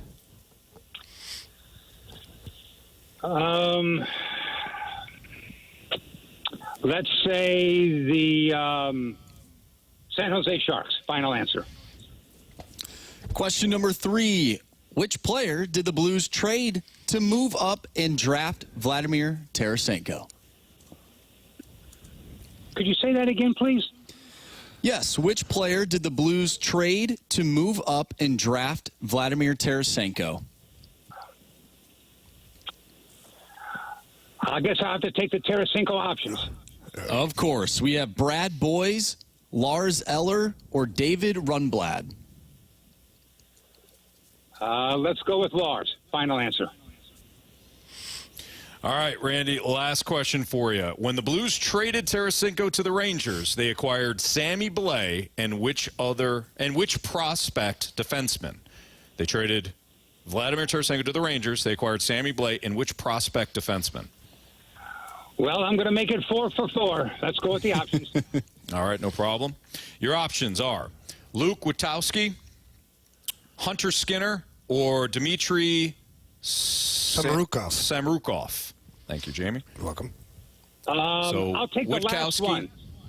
All right. I'll take the last one. Final answer. Samorukov. All right, sounds good. All right, we'll try to get Carey's attention here. I'm going to have to get up. Oh, nope. We got him? All right. How you feeling, Randy? Oh, man. Not good. Okay. All right. It's understandable. I'm hoping Carey hasn't studied on his Tarasenko history like I haven't. All right. All right. Carey's putting on his headphones right now at Centene. All right, Carey, how was the cone of silence? Oh, it was quiet out there. Did you go right to the restaurant? I did. Yeah. I went to order some food. There you go. Yeah. What'd you get? Tell the people. Steak birria tacos. Okay. Oh, those are so good. Tacos. So nice. good. All right. Well, Carey, your category today is hockey. I love hockey. We're at the Centene Ice Community Center. How appropriate, right? Right here. Absolutely, yeah. Right at home, Jamie. Yep. Yeah. It's osmosis. I'll be good to go. Let's go. Jamie? Oh, you better pack a lunch. In fact, you just ordered lunch. I did. Yeah. Better pack those tacos. Right. Okay, here we go. Question 1. Against which team did Vladimir Tarasenko score his first playoff goal in his second career playoff game? Oh, man. Well, that's well known. Sure it is. And it's... I don't think it matters. I don't know. Dallas. Final answer. Dallas is your final answer. Okay. Oh. CD. Yeah. Top rope. Yeah. All right. Question 2. Tarasenko has 2 career playoff hat tricks, both with the Blues, and both coming against the same team. Oh. Which team did he score those playoff hat tricks against in the playoffs? Say Dallas again. Colorado. San Jose. San Jose been in the playoffs much? Probably not. Maybe, yeah. Wow. Sorry, I asked him because that's his team. Oh, I know. He gave you a dirty look, too. It's not my team. It is. Can I have the options, please? Sure. Was it the San Jose Sharks, the Chicago Blackhawks, or the Minnesota Wild? Is this, you said playoffs or you said it's just in... Playoffs. Playoffs. Two hat tricks for the Blues against the exact same opponent. Who was that opponent? Minnesota Wild. Final answer. Question number 3. Which player did the Blues trade to move up and draft Vladimir Tarasenko? Another well-known fact. Oh, options, please. Options are Brad Boyes, Lars Eller, or David Rundblad. Who's the first one? Brad Boyes. Yeah, him. Final answer. Brad Boyes. Mm-hmm. Me and the boys. Me and the boys. All right, Carey. Last question. When the Blues traded Tarasenko to the Rangers, they acquired Sammy Blais and which prospect defenseman? Oh, okay. Give me the options for that one. All right. Option 1, Luke Witkowski. Luke Witkowski. 2, Hunter Skinner or Dmitry Samorukov? Dmitry Samorukov. Final answer. All right. Telling scores here. 0-0. I don't know, guys. You never Don't sell yourself short, guys. You never know. All right, let's go over these. Here we go. Oh, man. Carey versus... Carey, I'm glad you didn't study your Vladimir Tarasenko history like I didn't. I did not, unfortunately. I understand. All right, here we go. Let's start with question 1. Randy versus Carey. Against which team did Vladimir Tarasenko score his first career playoff goal in his second career playoff game? Randy, you took the options. You went with the Kings. Carey, you did not take the options. You went with the Stars, who were not an option. Correct answer is... the Chicago Blackhawks. The Chicago Blackhawks. So we have a 0-0 tie between Randy and Carey. Which player did the Blues trade to move up and draft Vladimir Tarasenko? Randy, you took the options. You went with Lars Eller. Carey, you took the options. You went with Brad Boyes. Correct answer is... Well, guys, of course, it's David Rundblad. David Rundblad. Oh, Rundy. Wow, of course. Rundblad, yeah. Yeah. 0-0. When the Blues traded Vladimir Tarasenko to the Rangers, they acquired Sammy Blais and which prospect defenseman? You guys both took the options. You guys both went with Dmitry Samorukov. Correct answer is? Well, Dmitry Samorukov did get acquired by the Blues. That was for Clem Costin. Hunter Skinner. Skinner. The old country music singer. Checking score? 0-0. 0-0. Okay. Defensive struggle. Comes down to this. It's a big one. Vladimir Tarasenko has 2 career playoff hat tricks, both with the Blues and both coming against the same team. Which team has he scored 2 hat tricks against in the playoffs? Randy, you took the Sharks. Carey, after throwing some shade my way about the Sharks, you even heard the options. Sharks were an option. You went with the Wilds. The Blackhawks were the other option. If it's the Sharks, Randy wins today. If it's the Wilds, Carey wins today. If it's the Blackhawks, we will push to a tiebreaker. I think both players are eliminated at that point. Both players pitching a shutout. Oh, that's There you go. I'm sorry. Randy. You have chosen poorly. You lose. Carey with an utter look of shock. It was the Minnesota Wilds. Hey. Carey wins today, 1-0 in a defensive struggle. Oh, my goodness. Oh, my gosh. Well, Carey, Sorry, I'm so Randy. glad. Good job, Randy. Oh, yeah, right. That's fun. Thank you guys very much. It's always Randy, fun to thank come you. on.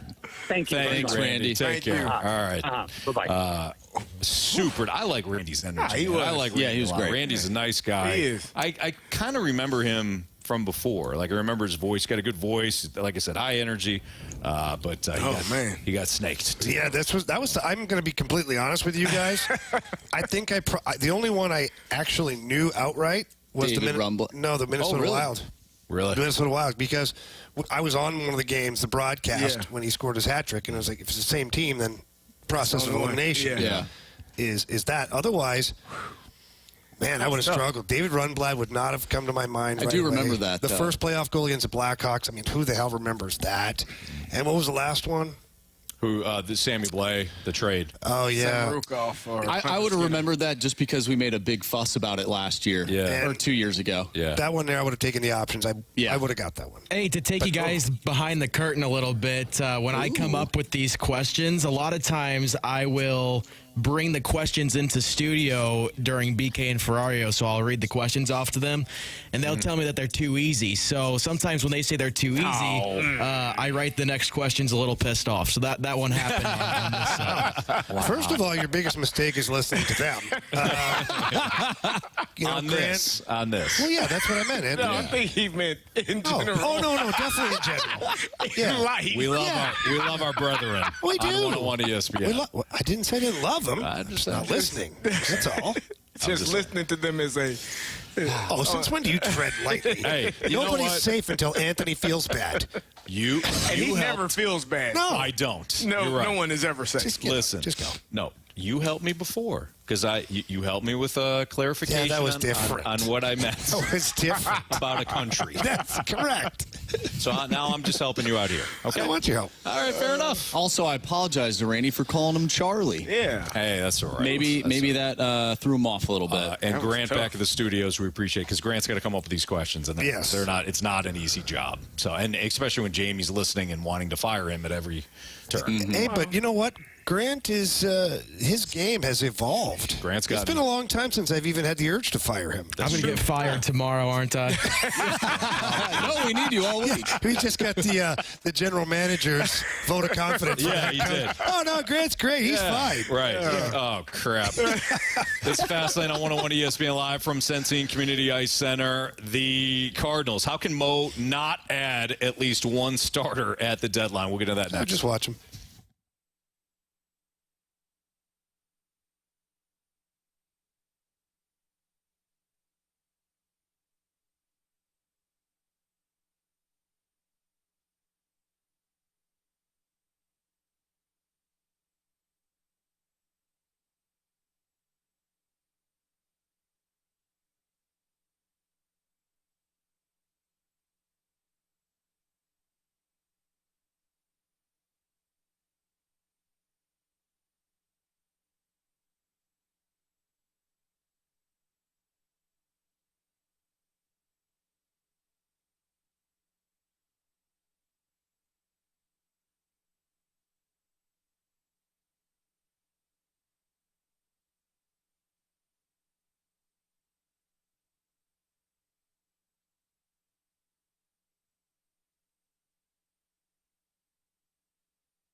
Hey, it's hot out there, and if you're tired of paying those high utility bills every month because your home AC just keeps on running, it's probably because your windows are not energy efficient. If yours are builder grade or over 8 years old, the seals could likely be broken, and that means air is leaking out, and you're paying the price in high utility bills all year long. Window Nation windows have high quality, and they are built to last a lifetime. Right now, for every 2 windows you buy, you get 2 windows free. There's no limit to how much you can save. Plus, you can save even more with 0 down, 0 interest, and no payments for 24 months. Window Nation's windows come with a lifetime warranty, and in most cases can be installed in 1 day or less. They were even recently ranked highest on Forbes' list of best window installation companies. So you can trust that Window Nation has high-quality, affordable windows. Stop paying more than you have to. Schedule a fast in-home estimate right now at 866-90-NATION or visit them online at windownation.com. That's 2 free windows with every 2 you buy, 0 down, 0 interest, or payments for 24 months, 866-90-NATION or online at windownation.com.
You're in the fast lane on 101 ESPN, driven by Scrap Mart Metals Recycling.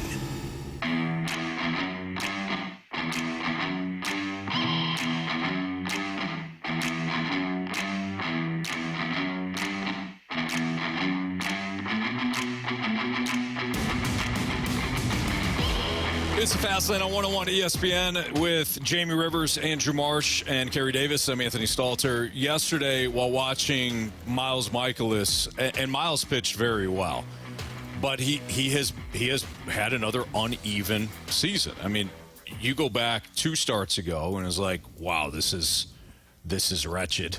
And then yesterday, against even a banged-up lineup with the Braves, still a lineup that can absolutely mash, and he allowed 2 runs on 7 hits, struck out 3, walked 1, and gave them everything that they needed. But Miles Mikolas, to me, is one of the guys that, just like Lance Lynn and Andre Palante, yeah, they can give you a start. You're like, man, he pitched very well. Man, he's capable of giving him an opportunity to win. But ultimately, you don't trust him. You don't trust him to be consistent, just like you do with Sonny Gray and with Kyle Gibson. Kyle Gibson was outstanding on Saturday. I don't know how you guys view this, but I just don't buy some of the conversations regarding Mo, the Cardinals, and then him maybe not being interested in a starter, just add a reliever. To me, you have to add a starter. You can't look at this rotation and say, it's fine as is. If you're trying to make the playoffs, you have to add a starter. And it ain't Steven Matz coming off the injury. No. But I will use the Steven Matz name just as to prove my point here, is if Steven Matz wasn't injured, he'd be in your rotation. So you'd like to be able to add Steven Matz. I'm not joking around about the trade and all this stuff, like better than trade. But that just tells me then you should be adding from elsewhere too. Yes. Like if at the deadline you were able to add Steven Matz from your IL, you would do it in a heartbeat. So that just tells me that he won't be back by the deadline. That means you should go get another guy. Yeah. Of at least equal value. And when Steven Matz is right, he's a good pitcher. He's a number 3, probably in a normal rotation, maybe a 4 depending on what team. Yeah. I would like to aim higher than that, be my preference, but again, I'm just going with past behavior from this baseball team and how they acquire guys and what they acquire. So a 3 at minimum, I think, is what John Mozeliak has to go get. Is 3 at minimum would be nice. 1 would be great. Or 2. Who's your 1? Who's the 1? Who's the guy that you want to go get that's a number 1? Garrett Crochet. And I know we talk about the... But he's going to be shut down. Yeah, that's fine. I mean, if you go get a number 3, are you going to win the World Series this year? You're not winning with Garrett Crochet this year either. Or next year, probably. Why not next year? Yeah, you need more than that. It will be a step in the right direction. So my thing is, if you're going to go get a 3 or a 4, and you're still not going to put yourself in a position to be better than the Dodgers, to be better than the Phillies, to me, it doesn't help you at all. Like, it doesn't help. But on paper, Carey, you might never be as good as those teams. Yeah, maybe not. But on paper, if I have a number 1 and a number 2 solidified, I am better than this team currently that Clearly. we have right now. Yeah, you're right. And so for me, that to me is the answer, is finding the best player, not just plug and play. Like, I think the Cardinals, they're going to find something that fits well, and maybe that gives and to what everyone will say, well, they got Jordan Montgomery and they got Quintana a few years ago. That was great. How'd they do? They made a hell of a run through the playoffs, didn't they? That was an amazing run. I mean, they were that first. I mean, it was a little nerve-wracking watching them play against the Phillies. First 8 innings were good. Okay, but then it didn't turn out so well, did it? So, but that's what you got, right? And so that was a trade that helped the team at the time, but it didn't catapult you into being a World Series contending team, right? And so for me, it's like, if you're going to go get a player, maybe there's not a player this trade deadline that can push you to be a World Series contending team or a true NLCS contending team. But if it's looking better for the future, that's the route I would prefer to go, because it's not one season is and I know Mo is on a short got a couple years left. But I want to win a championship before I go. And if I know I'm not going to win it this year, then damn it, I should try to win it in my final year. That's just how I think about it. The Cardinals I don't think they have enough, though, to even get a guy like Erick Fedde compared to some other teams. Like the Orioles could go out and get an Erick Fedde and give up Jackson Holiday. They wouldn't do that. Why not? They have a surplus of youth. They could. Oh, that would be a lot. But again, for him, they do have one of the best prospect pools. There are other teams out there that just have better prospects, and the Cardinals, I don't think they can afford to give up their prospects. I see what you're saying. Yeah, but sorry, Anthony, but why can the Cardinals not? What prospect is kicking down the front door right now going to take a major league spot? Like, Mason Wynn's your shortstop. Nolan Gorman's your second baseman for the foreseeable future. Those two guys are young. They're young players. Alec Burleson is only 25. Like, Newt Barr, what's he, 25? I think 26. 26? Yeah, so he's not old either. But my point is, like, you don't have a young guy there that – who are you unwilling to part with down there? Well, even to what your point is, though, you don't have anybody knocking at the door. So why the hell would anybody else want those players? They'd probably take – Jordan Walker would be a starting point. I think Jordan Walker – Erick Fedde? No, God, no. No, I wasn't talking – no, not for Fedde. I wasn't talking about that. No. And by the way, Marsh's point was not that he would trade Jackson Holliday for Fedde. He's just saying they have more. If the Did I say Cardinals, I meant crochet. Yeah, you did say you did say Fedde. Did I? That's not what I meant to say. We're talking about him. Yeah. I'm screwing up everything. No, you're not. You're not. We just wanted to clarify because Andrew, it's a Monday. It is a Monday. I was just about to say that. Your mom moved. I had a lot of boxes to move. You had to put your mom away this weekend out in the pasture. No. Jeez, Anthony. He said he moved her out to the pasture. Helping her move, not. What did I say? He just built a new house. They're moving all their stuff from storage into the new house, and He I said he had to help put his out. mom down. I wanted to help. I didn't. I said put it out the pasture. Oh, that's what he said. Yeah. It's not better, but No, it's not better at all. He's a good son. Jamie, you were making I try to be.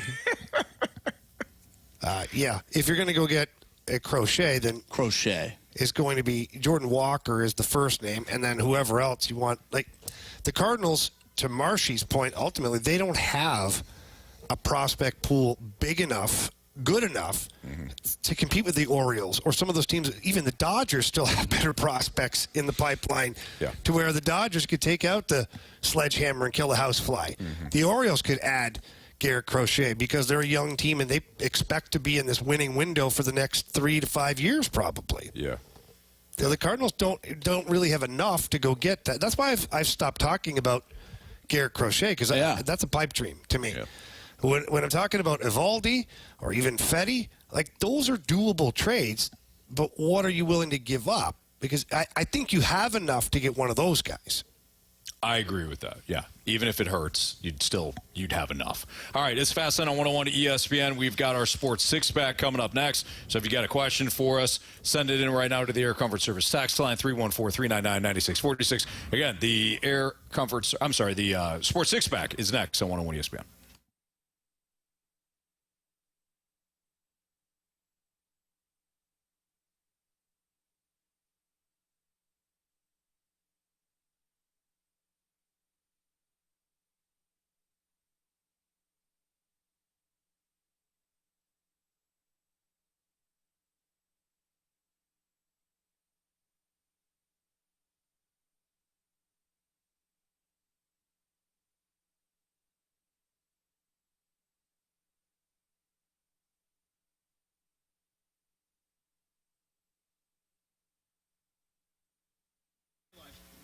The Missouri Athletic Club, great spot. They got two different clubhouses. I know they got events going on all the time. In fact, the downtown location is always hosting different events, whether it's for the Blues or Cardinals or maybe something related to the college athletics, college football, college basketball.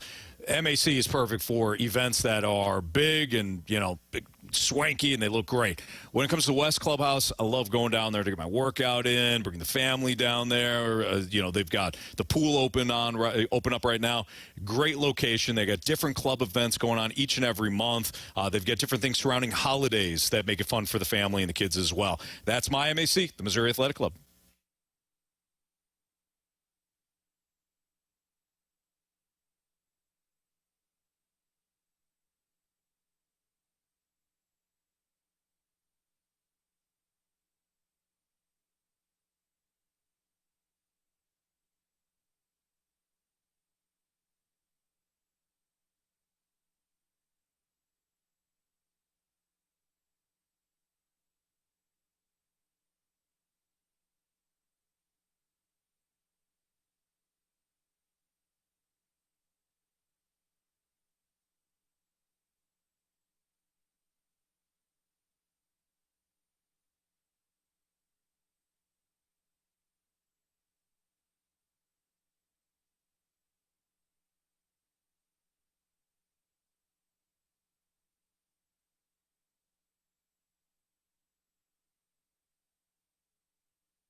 Grant Francis here with a SportsCenter update driven by Johnny Londoff Chevrolet and Johnny Londoff Autoplex. The Cardinals picked up another series win over the weekend. They took 2 of 3 in Atlanta. They lost 3-2 in the first game on Saturday, but won the second game 9-5. And then they took home another victory on Sunday, a 6-2 final over the Braves. Cardinals are now 52-47 on the season, 5 games now behind Milwaukee for first in the NL Central. They'll look to build on that, start a 3-game series tonight in Pittsburgh. Andre Palante will get the first of this series against the Buccos, going up against Mitch Keller at PNC Park. First pitch tonight at 5:40. I'm Grant Francis. The SportsCenter update's been driven by Johnny Londoff Chevrolet and Johnny Londoff Autoplex. See them at londoff.com. Chevy, together we drive. Are you kidding me?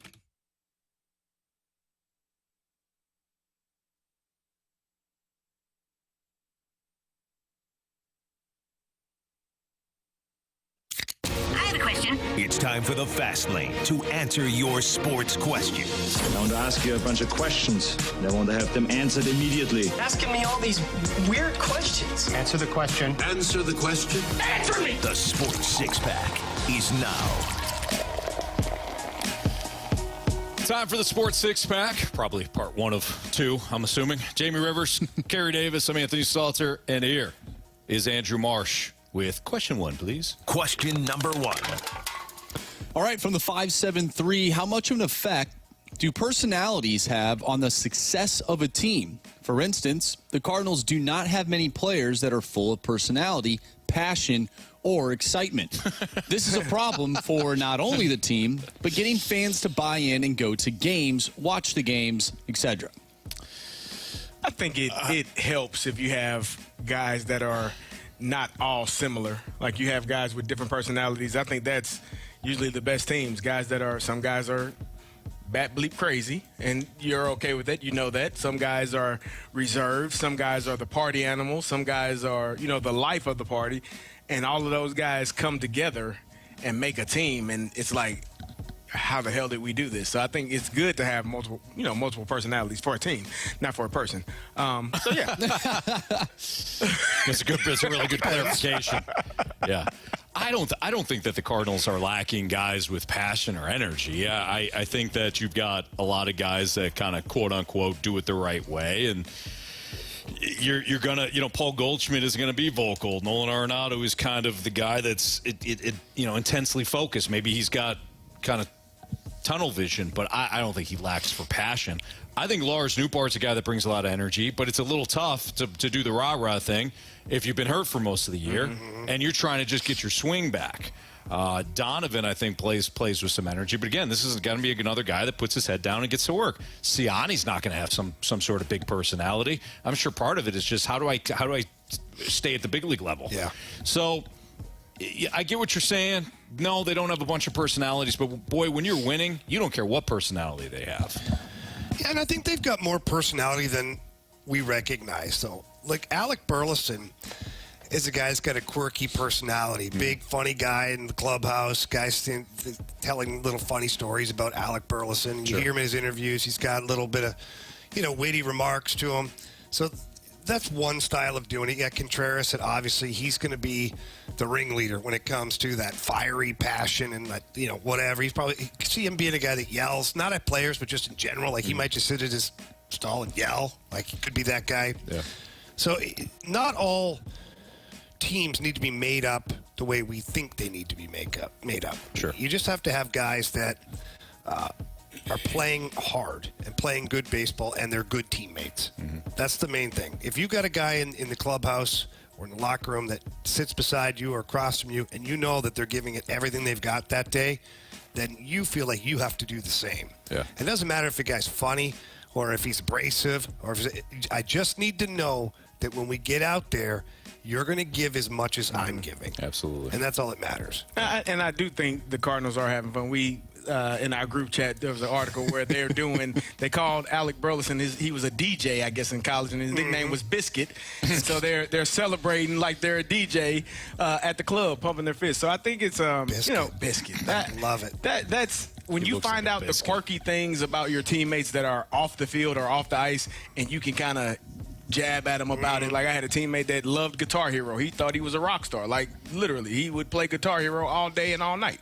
And so you find those things out, and that's the things you have fun with people about. So your celebration might be a guy playing the guitar, rocking out, or whatever it is. You have fun when you are, well, it helps to win also. You can't have fun. Like you can't do all the fun and entertaining things when you're down 8-2 and you just hit a home run. You're like, and then you're doing the DJ thing. Like, look at they're only thinking about partying after the game.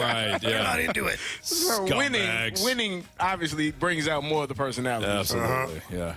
Question 2, please. Question number 2. Well, guys, I think we're going to have a lot of fun and win on Saturday when it comes to the home run derby. We got a question from Sad Panda. Who on the fast lane will lead in home runs this Saturday? Ooh. I think Marsh will lead in home runs this Saturday. It's a short porch in right field, right? It is. Yep. It is. That's if you pull it, which I refuse to pull for the last 2 or 3 home run derbies. I prefer dead center. Now, the year, not on purpose, Carey. Okay, the year prior, how many did you have? Do you remember? 14, 15, something like that. 14, 15. Marsh, do you remember? I think I have 18. I think Marsh is going to. In fairness to Carey, I haven't seen him. Don't worry about it. I mean, we're going to go tomorrow. We'll get a glimpse of what each of us are. We don't want to give away our strategy. They're already. Rafe is already practicing. He's been practicing for 3 weeks. No, they're going to send somebody. It's going to be. They don't know where we're going. Videotape our practice. They don't know where we're going. It's true. You know, they've got spies. Those weirdos are everywhere. Yeah. That's very true. That's probably right. Yeah. Good people too. My prediction is Marsh. Yeah, I would say that. He's a young man. He doesn't get tired. The Vegas odds would be in Marsh's favor, absolutely, though, too. Because the younger guy, good performance the last time. Yep. Marsh may not be the smart pick because he'd be the one with worst odds, I think. I understood what you said there. Yeah, Marsh. All of You a had sudden, me in the first half. Yeah. I know what you're saying. Like he wouldn't be the sexy one. In he's terms of dead the odds. sexy. No, him himself, he's sexy. Saying the odds. You're looking at the board, you're like, well, I got better odds with this guy. I got to pony up to, you're right. He's a hands down favorite. Not smart, not sexy. No, March. Well, who are you taking? Who am I taking? Yeah. I mean, Anthony, it depends on if you show up with 6 wristbands on. If you do, I'm taking you. Did he have wristbands on? Oh, he had everything. He had the flippers for the eyewear. He had a sleeve and wristbands over the sleeve. He has the eye Did you black. have the shin guard on as well in case you foul one off? He did. Carey, the funny thing is, he has the oven mitt in his back pocket just in waiting case. to get on first base. Yeah, exactly. Even though it's a home run derby. Carey, the funny thing is, the mouth guard was a lot. This was started by BT, right? Where they paint me out to be this guy. I'm actually the guy that you described in the locker room where you look at the mannequin and there's no swag to the mannequin. It's just that's the uniform, right? And like that's actually me. But these guys have me all swagged out. Oh, okay. No shorts, tapered pants.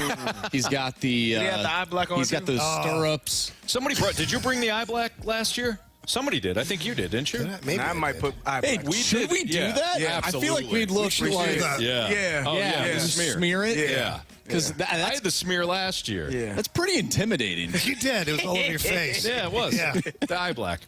Yeah. The good thing you didn't get it in your eye. Glad that was what that was. That would sting. Yeah. Even though it's called eye black, don't put it in your eye. Don't put it in your eye. It goes under. Absolutely not. Correct. Yeah. I do find it funny though that players wear that because at night because I think it's supposed to like it does nothing. The sun. It's for the sun, right? Yeah. I wore it for every game, but it was the patches. It was just patches. It was kind of. Did you have anything written on your patches? No, I didn't. John, I was just 316. No, I didn't put anything on that. And it was like a Jamie it was 314. Yeah. It was like like you have your not rituals, but your superstitions. And so the one trainer, my girl Erico, she would come do it every time. So that was like my superstition. Like she had to put the eye black on, and then I was good to go. Nice. All right. But yeah, I think we definitely do the eye black. I like it. Yeah. Do you want to do one more here, Mark? Yeah, let's do one more real quick. We're going to do one more. He's going to do one more. Question number 3.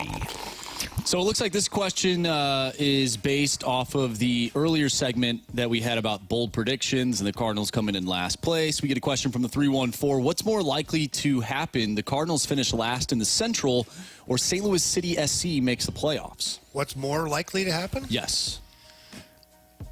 Say that again, the City SC making the playoffs or what? Or the Cardinals finishing in last in the Central.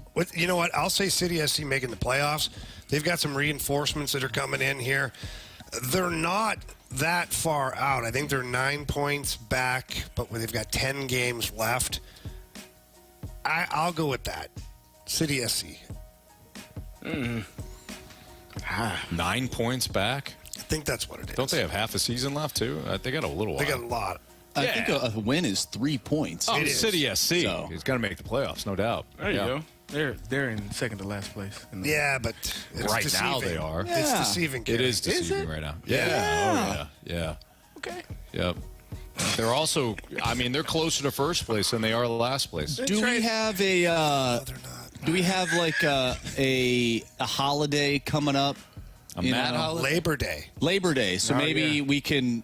We'll just cherry pick the statistics and say, hey, they've been great since Labor Day. Yeah, I like that. Okay. Yeah. Yeah. Oh, Wait, Labor Day's in September. Yeah. We still got another month. I know, but you said a holiday. There's no other holiday between. Yeah. We could just pick a random day. Yeah. I don't know. Here, Like I'll August National Donut Day. I was just thinking there's Donut always- Day. Is there's that always is a that in day. August? Yeah. Well, Marsh, you look that up. We'll continue our Sports Six Pack next from Centene Community Ice Center here on 101 ESPN.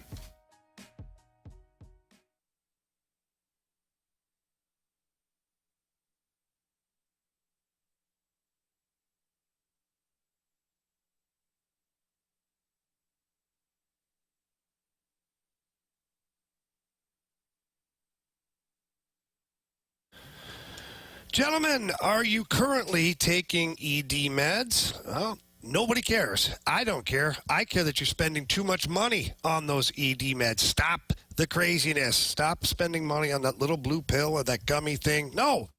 Visit the medicine shop in St. Charles. They are your destination for cheap ED meds. They've got a generic called Sildenafil for less than $2 a pill. Again, I've seen this advertised in other places. I have not seen it for less than $2 a pill. Prescription required, of course. And if there's any other medicines that you require on a regular basis, the Medicine Shop offers free discreet shipping and delivery to your home or your workplace. It's fantastic for people with crazy schedules. Maybe the kids are playing sports. Maybe you travel a lot for work. Either way, the Medicine Shop will bring the pharmacy to your home. And if you have any questions or concerns about anything, get into the Medicine Shop in St. Charles. Go visit my friends over there. They're going to treat you like family. They're going to give you the best answers available. They're going to point you in the right direction. They're going to make sure that you're completely taken care of. So please stop by. Tell them Jamie Rivers sent you in. If not, visit them online at stcharles.medicineshop.com. Again, that's stcharles.medicineshop.com.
Fast Lane, driven by Scrap Mart Metals Recycling on 101 ESPN. I have a question. It's time for the Fast Lane to answer your sports questions. I want to ask you a bunch of questions. I want to have them answered immediately. Asking me all these weird questions. Answer the question. Answer the question. Answer me! The Sports Six-Pack is now. All right, let's continue our Sports Six-Pack live from Centene Community Ice Center. Jamie Rivers, Carey Davis, I'm Anthony Stalter. Here's Andrew Marsh with question 4, please. Question number 4. All right, guys, troll or text from the 636. Why don't you guys talk City SC more? They're more fun than the Cardinals. Really? You like losing? Well, they draw. You like drawing? Oh, They draw a lot. they do draw a lot. Yeah. Not pictures. No, I understand, Carey. Thank you for clarifying that. We taled about City SC. You gave a whole breakdown on them. Yeah, was it a week ago? Yeah, 2 weeks ago? Last week. Yeah. They traded Sam. They got rid. Did they trade Sam Adeniran or did they? What They happened? were working on the it. contract. I don't know what they. He's no longer here. Sam is a good guy. What happened to him? No, he's still on this earth. He's just no longer here in He's St. among Louis. us, just not among Carey, us. thank you for clarifying that. I was No, worried. he's a good guy. Right. I don't Is know he a how good the guy? He is. Is he? He is. Izzy's a great guy. Izzy. Izzy. But I think he was talking about Sam Adeniran. Yeah, but I've heard different stories. Yeah. I wouldn't know. Yeah, he got traded to where is it? Philadelphia Union. Oh, okay. He's a good guy though. I don't know if that's true. Nah, he is. Maybe he was a good guy to you. Well, I'm a good guy, so You maybe are a he's great only guy. good guys to good guys. Or maybe he's one of those guys who's only a good guy with people like that are like equal or better than him. You know those people. They treat like people that are equal or better or stars too. They treat them fine, but then the people who aren't quite as popular, they treat them like crap. I don't like that. I don't like that one bit. I don't like it either, Anthony. All right. If he's one of those guys, he And I'm not saying fine he is. with the I've union. just heard different stories. I can only go off of how he was talking. Yeah, you know. Our interaction. Bradley Cornell told me. No, I'm just kidding. And there's your city. I was about to say the same thing, Carey. You just beat me to it. And there's your soccer talk. If you weren't ticked off before, now you are. No, you're not. They love that. Question 5, please. Riveting. Question number 5. All right, this one comes from Jigsaw. You have $10,000 a day to spend. You can't save it, use it, or lose it. It's a new $10,000 every day. Wow. What are you spending your money on? Non-serious answers only. I was like, I'm buying stocks. I was going to say, well, yeah, real estate. I'm down payment on some, on some things. Every day? Day? Yeah. I'm probably going to do some stupid stuff. Yeah. I could find something like, 10 grand a day. You better believe I'm going to buy an island. There's a few establishments I could visit and have a good time. I think Wally World. Yeah, that'd be a great one. Well, this is kind of interesting though. Like you'd still at $10,000. I guess you could buy a new house, but you'd have to spend that $10,000 each day, right? Yeah. I think I'd put a all turf fields in my backyard. It's for 10 football. grand a day. I think I would do a complete batting cage, like one of those. I would have like Elvis Presley's like Graceland. I'd have this house and just keep adding things That's every day. That's what I'm saying. Yeah. So like new batting cage for the kids, like exotic animals. Can sure, a couple of tigers. Yeah. Can you purchase something with the promise that, hey, I'm going to pay you $10,000 every single day? Well, if you had a guarantee of $10,000 a day, you probably have that, and you could get information. You could get a line of credit. There you probably. go. Yeah, of like $2 million. There you go. Yeah, Carey, you start ahead with $11,000 thanks to Brandon on Friday. I got $1,000. I was listening for a bit, and then it was in and out. Brandon didn't believe I could be positive for 10 whole minutes. Bet $1,000. And when I tell you, Jamie, He bet $1,000? He said, I bet $1,000 Carey can't be positive for 10 minutes. And boy, what I tell you, I was positive. He was real positive. Yeah, I can imagine. March even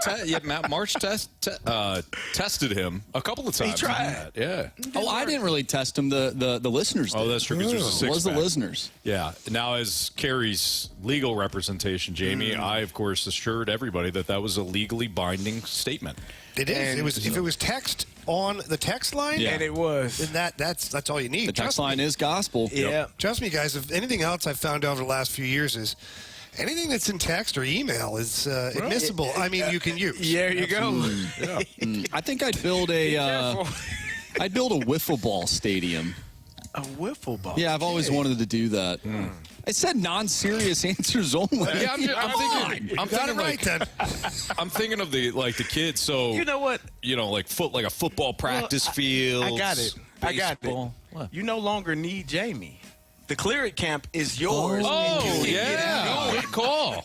You no longer need Synergy Hockey. You just Clear It Camp. I could build my Clear It Camp the way I envisioned. Without any other. Pay all those people to go to it.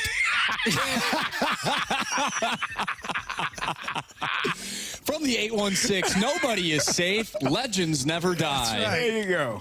You know, Jamie, I don't say this about you a lot, but boy, you're passing up on a golden opportunity. I know. It's one I'm going to regret, I'm sure. Well, all these kids tonight, they won't know how to clear it out of the zone. No. Z. Question number 6. The defensive zone, the neutral zone. You don't want to clear. Well, why are you in the clearing other the zone. puck in the offensive zone, He wants to. Anthony? He It's a I see why Jamie is a little bit hesitant to give this to sign off on this. You don't want to clear it out of the offensive zone. Carey, you just came about. You just entered. What? You just entered the clear camp staff, and now I got to let you go. Sorry. Already. Gotta move on. I gave you the idea to have your day. I know. That's why I'm very torn up to see you go. It's very sad. It's a sad day for the clear camp. Carey's going to leave us. All right, Andrew, what do we got? Question 6. Yes. So we do have a question, and I just clicked out of it. Now I have it back. From the 314, we talked about this a bit last week, but perhaps this listener did not have a chance to listen. Should the Cardinals consider bringing back Jack Flaherty? Yes. No. They should consider it, but based on everything I'm hearing, that marriage was worse than I thought. There you go. I don't think you'll see Jack Flaherty with the birds on the bat. Probably not. Yeah. But from a baseball standpoint, if you can get past some of this stuff, then yes. Yeah, but the player's going to have to get past it, too, apparently. Great. You want a new contract next year, Jack? Then pitch your rear end off. Probably not going to resign here, even if he does. No. Pitch his rear end But off. you want your new contract with somebody else? Great. Sometimes the juice may not be worth the squeeze. Okay, you know what? Either side. I'm trying to win here. You guys clearly you're worried about feelings. It's interesting. We got an extra question from the 217. Has Marsh been able to drive the Zamboni yet? I have not, and I feel like this would be a perfect week to get me in the saddle. And honestly, the last time we were here, we watched the Zamboni guy drive at least 8 times. Yeah, he had to be Marshy, tired. You want to drive the Zamboni this week? I just want to at least hop on it. Do you want to drive the Zamboni this week? Yeah, maybe just one strip. We'll get you on the Zamboni. Yes. I promise you that. Let's go. He gets the Zamboni. I don't get my clear camp. Boy, this is a tough day. First, I got to let go of Carey. Second of all, the clear camp again takes another hit. Well, Anthony, the reason that being is when I run into the boards and ruin the ice rink, then unfortunately your clear camp's just gonna have to take a back seat. That's again, Marsh. Because the ice time, of course, will be jacked up. It's Fastlane on 101 ESPN. Which starting pitcher linked to the Cardinals changes the season for them? We'll get into that next.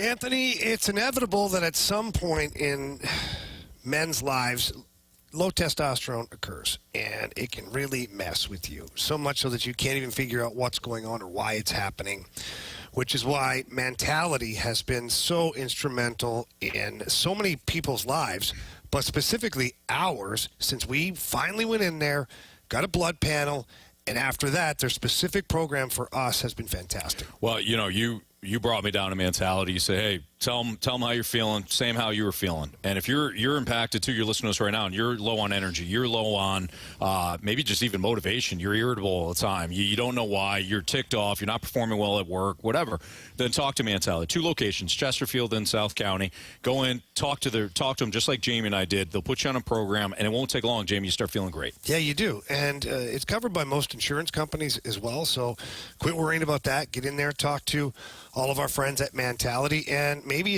there's also lack of performance sometimes in the bedroom, which is a big no-no, right? Get into Mentality. They'll fix you up. You make sure that everything in your life is much better, and all you have to do is visit either location, tell them Anthony and Jamie sent you in, and if you can't do that or you want to check them out online, visit them at lowtusa.com. That's Mentality.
.504, your time check is brought to you by Clarkson Jewelers, an officially licensed Rolex jeweler. We do have some tickets to give away this week.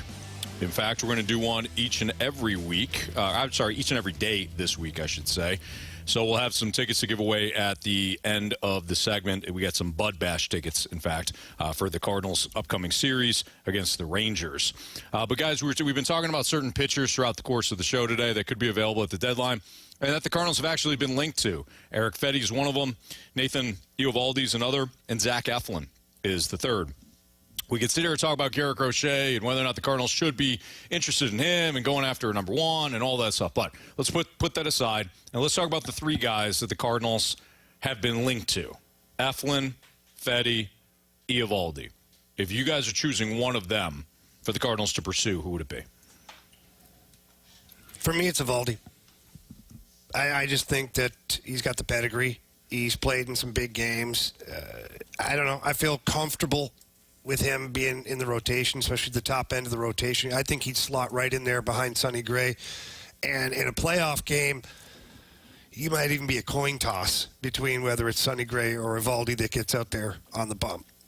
Ideally, hopefully Sonny Gray is still pitching very well, and it's an easy choice, but at least you've got that second guy right there.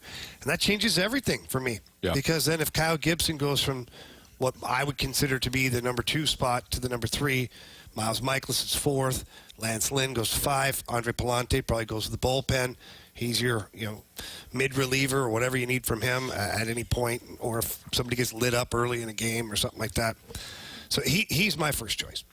Same. I'm going to say the same thing. I think he's the guy, 2-time World Series champion, the guy that has done it at the highest level, has had success.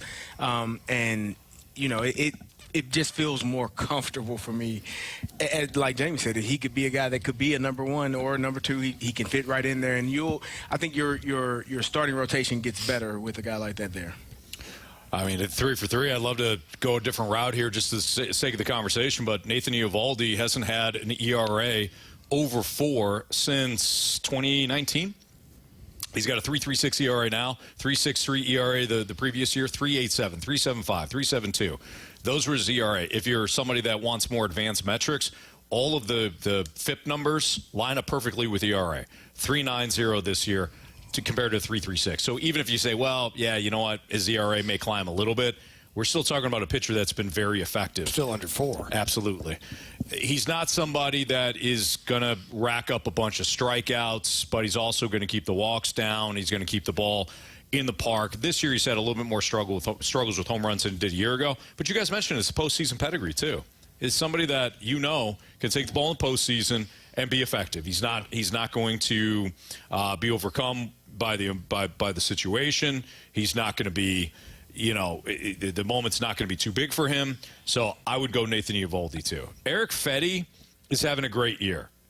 I don't know. I don't know if Erick Fedde's going to continue that.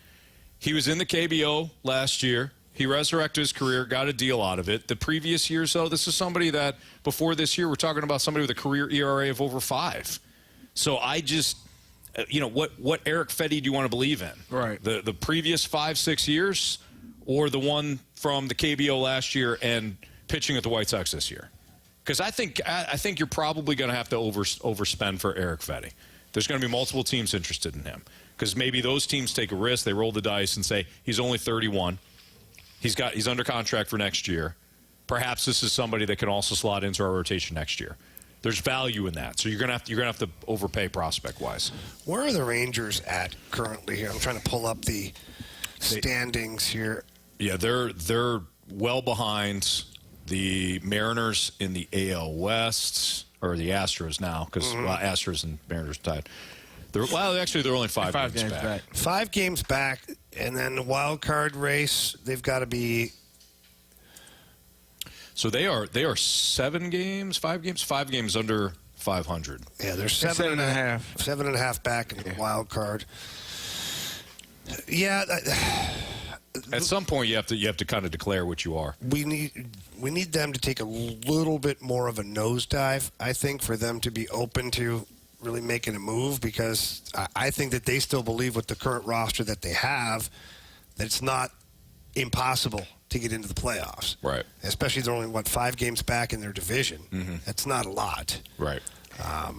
So we need them to lose a few more games for them to even really consider, selling off things. Yeah. What about you, Marsh? If you're looking at those 3 pitchers, what are you thinking? I think it has to be Nathan Eovaldi just because of the postseason pedigree. I think, we have focused so much on, let's get Garrett Crochet. I know we're not using him in this conversation, but, he's a young guy. Like, the postseason is a completely different animal. Mm-hmm. You can go get a veteran who has been in that spot before, and he knows what he's doing because – again, postseason baseball, it's elevated. It's a complete different game. So you want to go out and get somebody who has a little bit of experience in that department. And I'm not even sure if Erick Fedde has any postseason experience. I know he was on that 2019 Nationals team, if I'm not mistaken. Yeah. But I don't believe he pitched in the postseason. I don't think he would have. I think he was probably still a prospect within their organization, if I remember correctly. So I can look that up real quick for you, Marsh. Well, I appreciate that, Anthony. I tried looking it up. I even typed in Erick Fedde postseason stats, and nothing came up. So in 2019, he was 4-2. He made 12 starts. I think he had 28 innings, 21 appearances. Yep. Does that look right? Yeah, 21 appearances. I don't know if any of those were in the postseason though. So yep, I don't either. I think that means a lot. I really do. Nathan Eovaldi, the guy's won World Series before. Bring him in if you can. And he's pitched in different postseason situations for different teams. Yeah, Boston, exactly. Boston, Texas. Yeah. So if you're not able to swing for the fences, and I'm not say fall on Nathan Eovaldi, but if you were able to get him, I think that helps your team become better and gives you a bit of a push for the playoffs. I agree. Oh, I totally agree with that. Yep. We did get a message from the 573. We desperately need a lefty. What options are those? Do you think the Cardinals need a lefty? They got one. Who, Steven Matz? Yeah, baby. Coming back. It would be nice to get a left-hander. Yeah. Yeah, it would be nice to get a left-hander.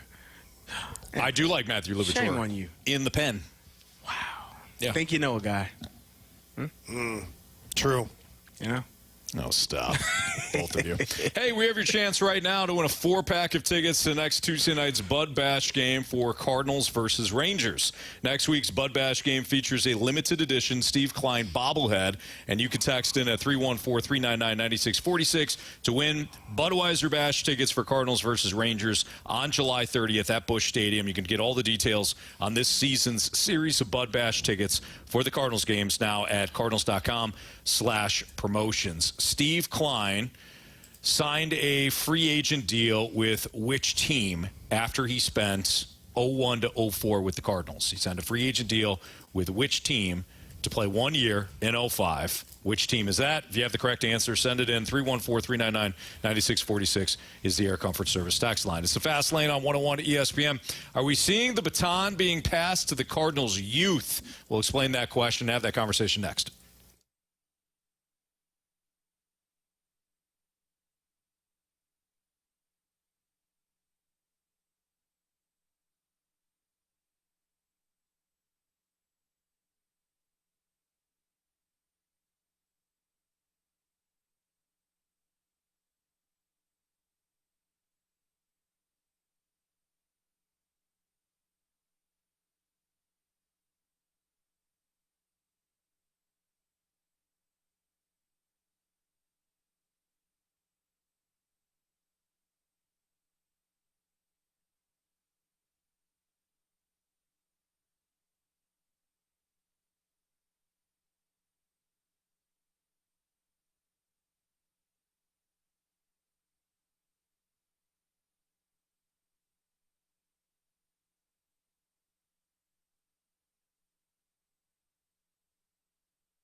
Jamie Rivers, Anthony Stalter, and we got our guy Stewie on the line right now. And Stewie, one of the things that we wanted to talk about today with you is APR. What do we need to know, and how can we help our listeners? Anthony, you need to define what APR is. You walk around town, you ask people, what's APR? I have no idea, but this is what the number is supposed to be. APR is your true cost of money. Never mind the note rate. When you shop your mortgage companies, they tell you they gave you a lower rate. You can end up with an FHA loan that comes with huge fees and high PMI. So you think you're getting a better deal because the note rate is lower, but in actuality, your payment is higher and you're paying lots of fees.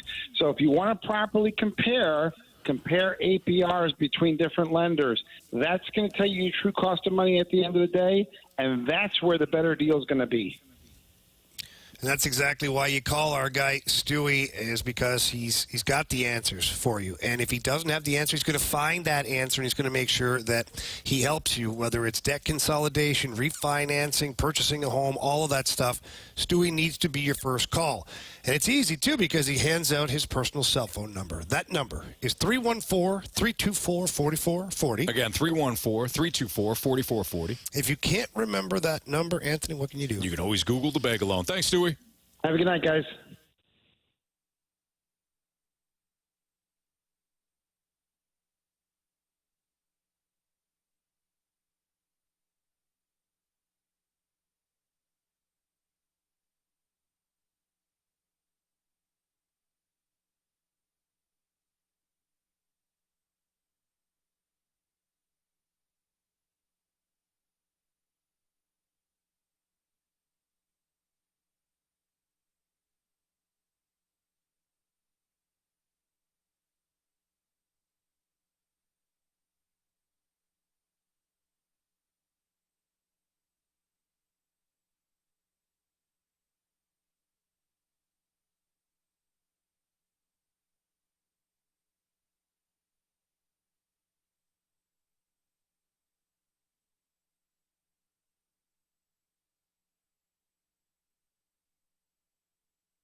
yourself in. You're in the Fast Lane, driven by Scrap Mart Metals Recycling on 101 ESPN.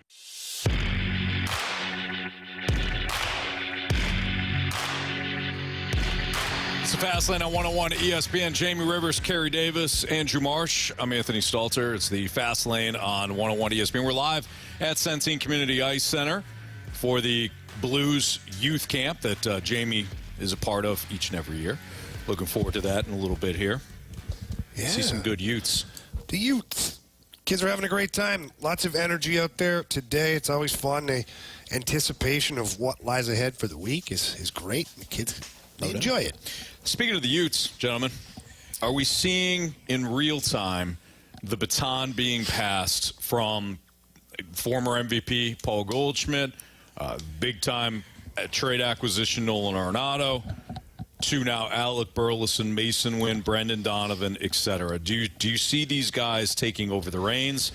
Or is it just a situation where it's like, hey, man, they're having really good years. I appreciate it. That's awesome. I love watching it. But we still... let's just wait and see. Let's hold off before we declare anything. Yeah, no, I think you're seeing it handed off. I think that, I think Lars Nootbaar is a guy, too, in there. His performance hasn't been great because of injuries and whatnot, but he still has a lot of potential. He's got high energy. He's a guy that's really well liked, and you can see between him, Burley, Donovan, Mason Wynn, like those guys are kind of fueling the fire. You add in a guy like Gorman who, just has the ability to touch seats. Like even just watching the broadcast, they're talking about like he doesn't even really need to hit the ball hard. He's got so much power that it just carries. And you have all those guys before you start talking about Goldschmidt and Arenado. Right. So like nationally, when you turn on the television, I watch MLB Network.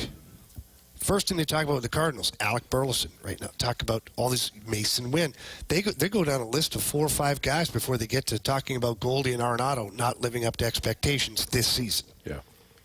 I would say I don't think we're quite there yet because I honestly think the guy is going to be Wilson Contreras. I think you can't bypass him to get to the youth just yet, and he's not a younger guy. He's been around for a while. So for me, it has possibly shifted from Nolan Arenado and Paul Goldschmidt, but I think it's more so Wilson Contreras being that consistent veteran player that is still now the younger players. Because I think for that, I think you almost have to be like a young superstar, like a Bryce Harper. For me, it feels like a player when he was younger that you feel like, okay, this could really be his team.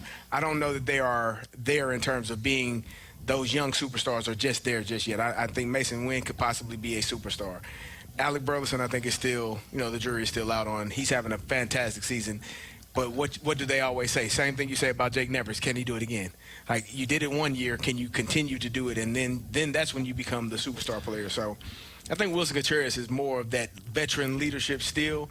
But I do think it has shifted away from Goldie and Arenado. Yeah, I look at it too, Carey, and you're right.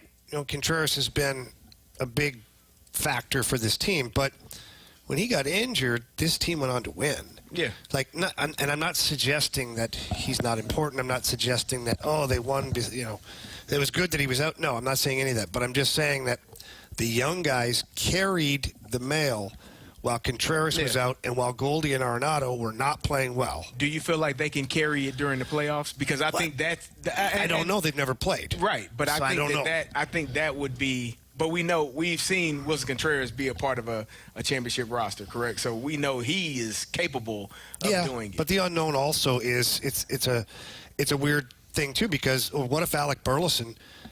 what if he's the guy that all of a sudden you get to the postseason and you're like, oh, my. Yeah, he might be. What if Mason Wynn is that guy? Yeah. And Nolan Gorman, what if he becomes that guy that all of a sudden he's touching seats every 4 at-bats? I'm going to ask a question that it's interesting because Paul Goldschmidt and Nolan Arenado would not fall into these categories, but does the postseason make these guys?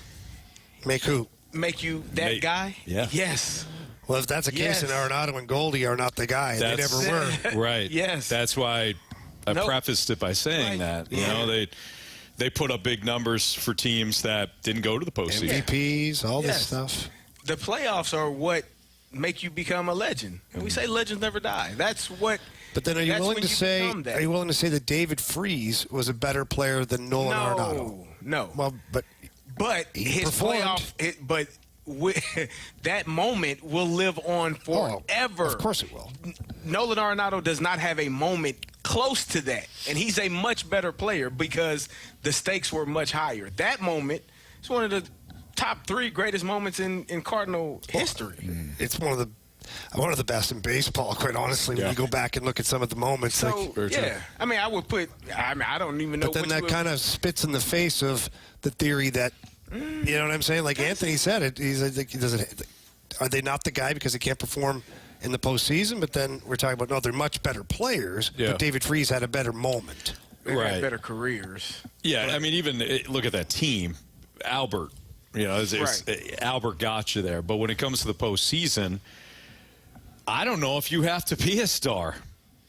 We say it all the time. Like, I get what you're saying, Carey. You say it a lot. It's like, hey, your dude's got to be your dudes. Your guys got to be your guys. Your stars got to be your stars. Sometimes baseball's goofy though. But that's an off. Like that's a that's not the rule. Like that's the exception to the rule. Like David Ortiz is the rule. Yeah.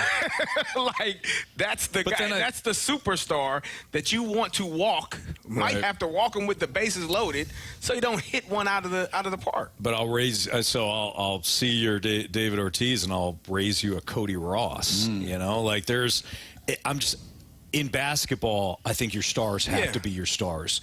In football, your stars typically you better have a QB that.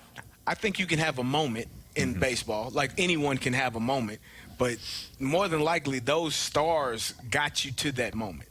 Like in a 7-game series, they got you that like you're not going to have a player that is not well known being the person that is carrying that team. Same thing with hockey. Like the superstars are going to be the guys that show up. Now, can a guy, make an exciting play and something happen that that you wouldn't believe was going to happen? Sure. But for you to get to that point, that superstar player got you there or put you in a position to be there.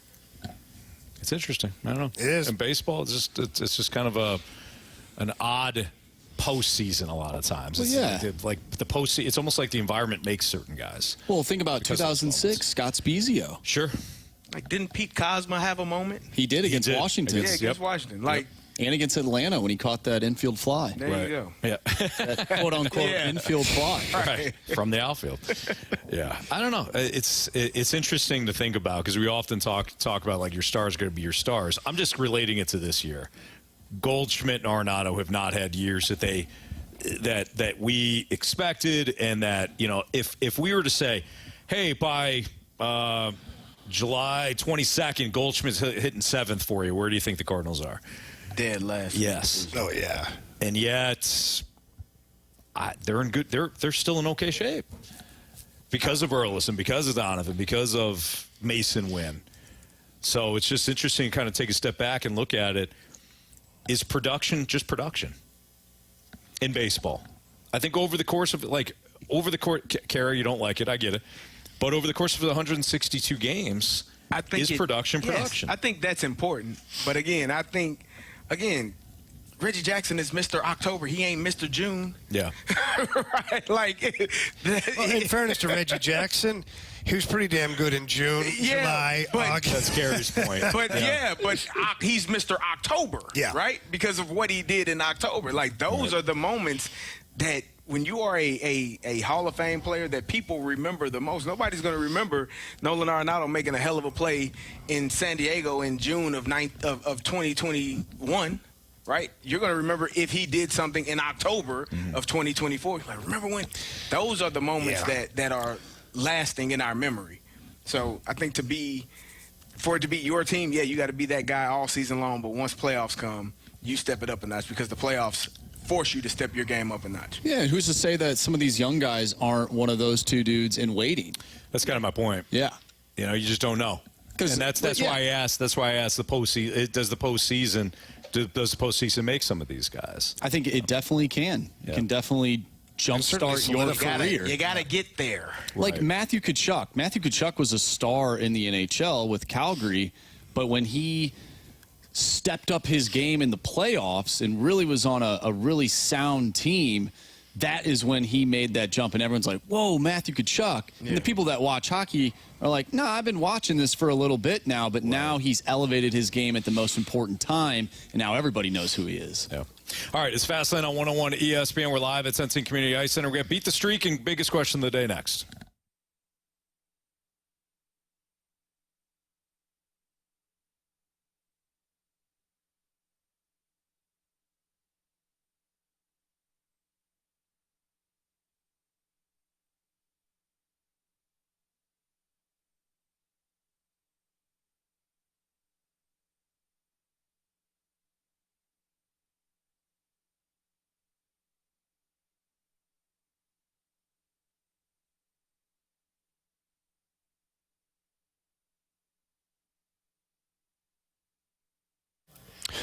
Are you currently thinking about selling your home, or maybe it's time to talk to someone about listing your home? Make sure that phone call is to Gloria Liu with Your Home Sold Guaranteed Realty.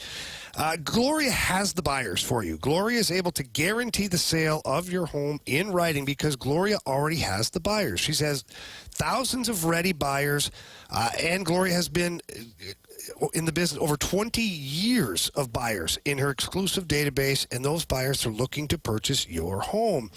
And Gloria Liu can drive that traffic to your listing. She'll have the buyers where she knows exactly what kind of money they're going to be spending, and then she'll know exactly what your house is being listed for, and that's where you make the match, and that's why the houses go quickly, and that's why Gloria Liu is the best in the business.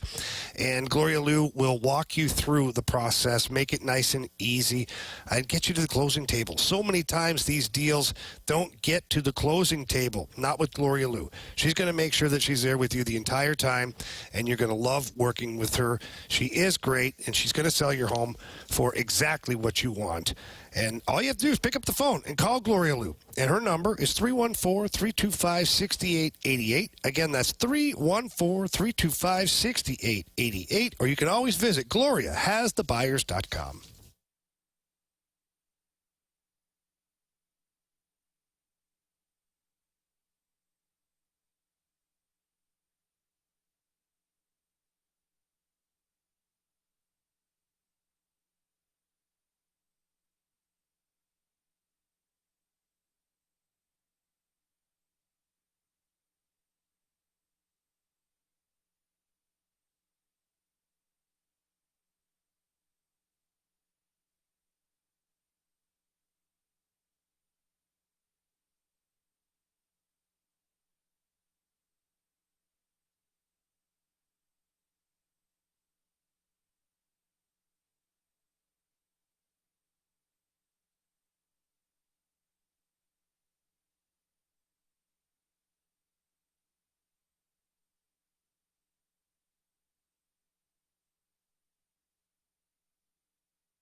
Grant Francis here with a SportsCenter update brought to you by Saliga Heating and Cooling. It was a good weekend for the Cardinals. They took their series in Atlanta, winning 2 of 3. They lost the first one on Saturday 3-2, won the second of that doubleheader 9-5, and then they closed it out with a 6-2 win on Sunday. They're now 52-47 this season, 5 games back of the Milwaukee Brewers for the lead in the NL Central. Tonight they'll start a 3-game series in Pittsburgh against the Pirates. It'll be Andre Palante tonight for the Cardinals. Mitch Keller for the Buccos. First pitch will be at 5:40 from PNC Park. I'm Grant Francis. The SportsCenter update's been brought to you by Saliga Heating and Cooling, an independent American Standard heating and air conditioning dealer.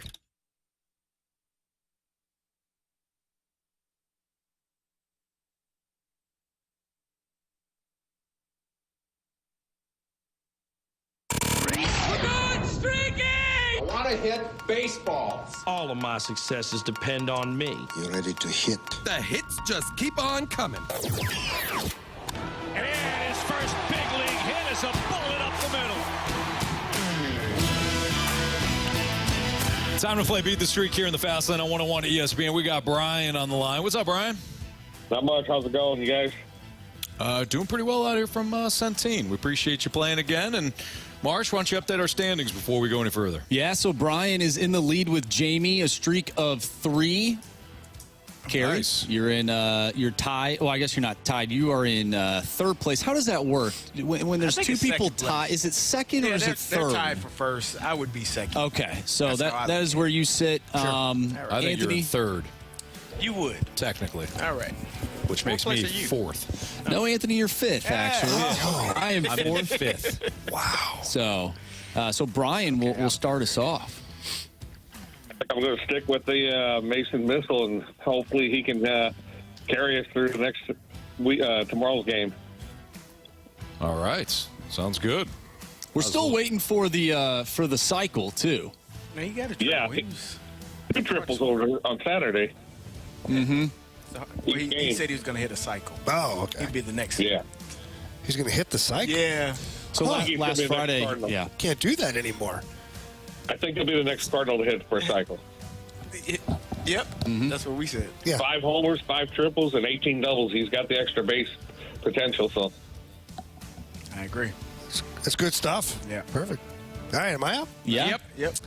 Alec Burleson, please. Yep, that makes sense. Alec Burleson. That's who you picked the last 3 times. Yeah, he's doing pretty good, guys. That's his favorite player of all time. He is one of his favorite players. It's on me, correct? Yes. I talked about this guy last week. He's been playing really well. Give me Brian Reynolds. Wow. I'm sorry. Give me. You're going to Pirate Dude. Give me Paul Goldschmidt. Ooh. Wow. Okay. All right, Marshy. Well, my streak's at 0, so who cares? You know what? I'm not going to go with the Pirate. I'm going to go with Brendan Donovan. I'm going to go with Donnie Baseball. So there, Carey. All right, there you go. Let's beat the streak here on 101 ESPN. Brian, good luck to you, man. Good luck to you guys, too. Thank you, sir. All right, from beat the streak to biggest question of the day. It's time for the Fast Lane's biggest question of the day. All right, Anthony, you mentioned this earlier in the show. Ozzie Albies out. He's injured. So with the Braves already missing Ronald Acuna Jr., he's out for the season with a torn ACL. How does the Ozzie Albies injury impact the NL wildcard race, if any? Carey, I think you were talking about this earlier. Do you think the Braves are impacted? I mean, obviously they're impacted. Let's just start there. You can't lose Acuna and Albies and Michael Harris and Spencer Strider and not take some sort of hit. Yeah. So I think. Do you think it's going to impact the National League wild card race? Yeah, I think that was because you've been watching the Braves. They're still the first wild card, but they haven't been playing since Acuna got hurt. They've kind of been just hit or miss and not playing at the level that we're accustomed to seeing them play. I just feel like all of the injuries, obviously the play on the field will decline, but I think the mental part of it for the players, we just constantly have to deal with injury to injury after for all of your very good players.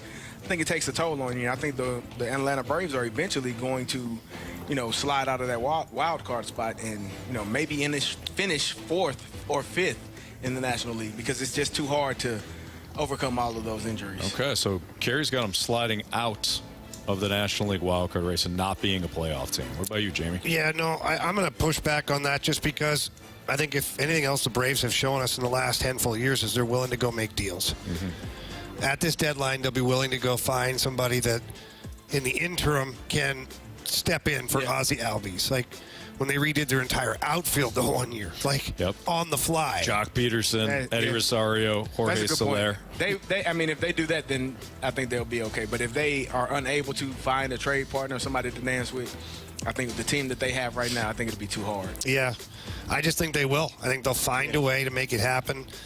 They have the players/prospects to do it as well. They're not afraid of any price tag, quite honestly, that comes with the player. Nope. So I think they hang on. Isn't that nice? These are one of these situations where, you see the headlines, right? You see Ozzie Albies being out, and then of course you remember, just like we're talking about, Ronald Acuna being out and Spencer Strider being out, and he said, "Man, the Braves are in trouble." And yeah, this is no small hill to climb, but this is when I lean on the team. Does the team know what it's doing or not? And they do. The Braves know what they're doing. To Jamie's point, I think they'll make some moves. Will it work out again where they win a World Series? I don't know, but I do know that the Braves front office is smart. It's shrewd. They will figure out a way to kind of piece this together until some of these guys, including Albies, get back. Well, when they won that World Series, when Acuna got hurt that year, he was really the only major player that had gotten hurt that season. Am I correct? They didn't have pitching injuries. They didn't have this is you lose a Spencer Strider, you lose now Albies is out. I think just the number of injuries may be too hard to overcome. It's not ever easy to replace Ronald Acuna Jr. That's not what I'm saying, but it's easier to replace just him as opposed to replacing 3 or 4 guys that you have slated in your starting lineup. You're right. And they took the I don't know if this metaphor works, but they kind of took the sledgehammer to the fly, right? They said, all right, well, we lost Acuna, so we'll build him in the aggregate. The old Billy Bean, we'll build him in the aggregate. We'll get Jock Peterson's power and Jorge Soler's power. And then we'll also add Eddie Rosario because Eddie Rosario can get on base and, he can play multiple spots. So we'll kind of rebuild Acuna the best we can. To your point, Carey, that's going to be a lot tougher to do with multiple guys being out. But there's going to be something that the Braves do at the deadline this is just my kind of prediction. I don't know how bold it is, but the Braves are going to do something at the deadline and say, damn, okay, that makes sense. That's good for them. They rolled the dice because their window, regardless of these players being hurt or not, their window is wide open. Yeah. They know it. So you got to take advantage of it. And you got to do everything possible to keep yourself in it. I don't think they slide. I don't think they win the division, obviously. I don't think they slide out of the wild card. I think they're still going to be a pain when it's all said and done. Yeah, I agree. I think that even if they go the route, like you said, of kind of piecemealing it together, even if they go the route, just find a really good defensive infielder and then go acquire a bat off the bench. Right. Like in the aggregate, they create their own Ozzie Albies. Yeah. And they already signed Whit Merrifield. Whit is not anywhere close to what Ozzie Albies is, obviously, but still, they already made a move to say, okay, we got a glove. He's a veteran guy. He can hold things together a little bit at the time. They're a good organization, man. They're smart. All right, we've got Bet the Board. We've got 3 stars of the day. We got criticisms and compliments. That's all coming up next on 101 ESPN.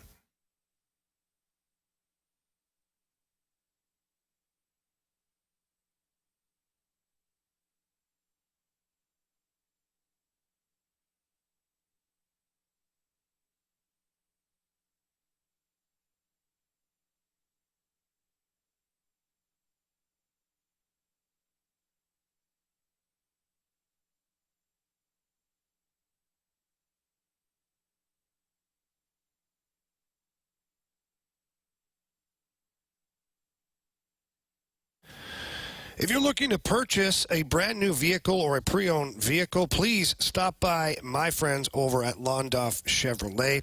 Londoff family has been in the business for over 80 years, and I've been a customer for over 25 years myself. And that's the one thing about shopping with Londoff Chevrolet is that you become part of the family. They treat you like family. They want to make sure that you're happy with your vehicle.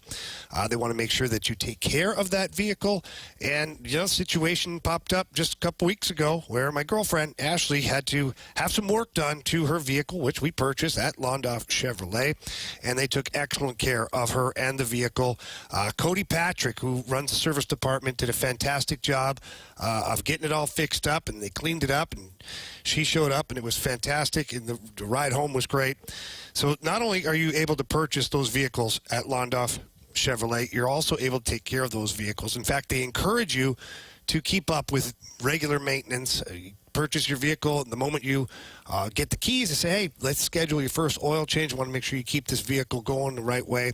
And that's why, again, I say they treat you like family. So please stop by either of their locations. Got the original location in Florissant, Missouri, or the brand new Londoff Autoplex out in St. Peters. When you get there, tell them Jamie Rivers sent you in. They like hearing that. And if you can't get there in person, get there online. Visit them at londoff.com or londoffautoplex.com. Are you kidding me? Londoff Chevrolet.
Two pros and one average show. You're listening to The Fast Lane on 101 ESPN, driven by Scrap Mart Metals Recycling.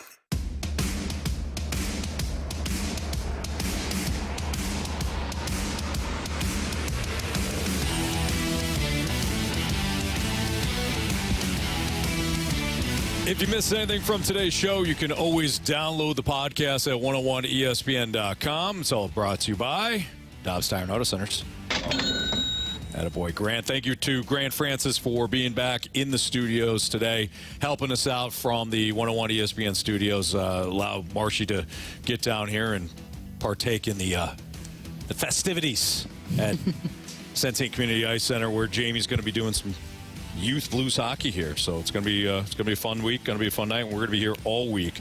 Don't forget, there are still tickets available for our home run derby against the Rizzuto show. We're hoping to talk to Rick Ankiel tomorrow. He's going to be part of the big leaguers home run derby. Brian Jordan's going to be there. Pete Cosma's going to be there. I think they'll have some collegiate all-stars that are also going to be there participating in the home run derby. It's this Saturday. Tickets still available. They range from $15 up, but $15 to bring the whole family down there.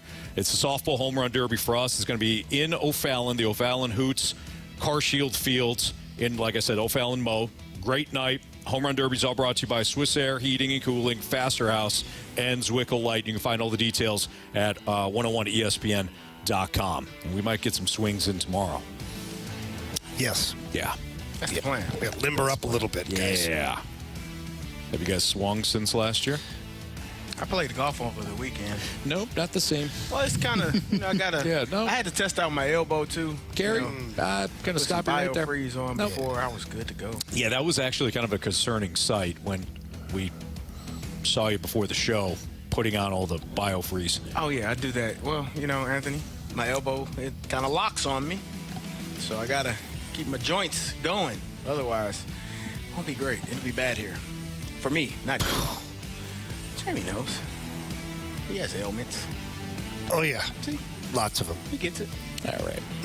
He's going to be asking to borrow said biofreeze. I'm just going to take a bath with it. So, Anthony, you were there. I was not. I was not. All right, time to bet the board. Marsh, what's our latest standings? Okay, so Jamie and Anthony are actually tied 9-4 on the month. Carey, you are in third or second, whatever you want to say it is, 7-6, and I'm in last place, 6-7.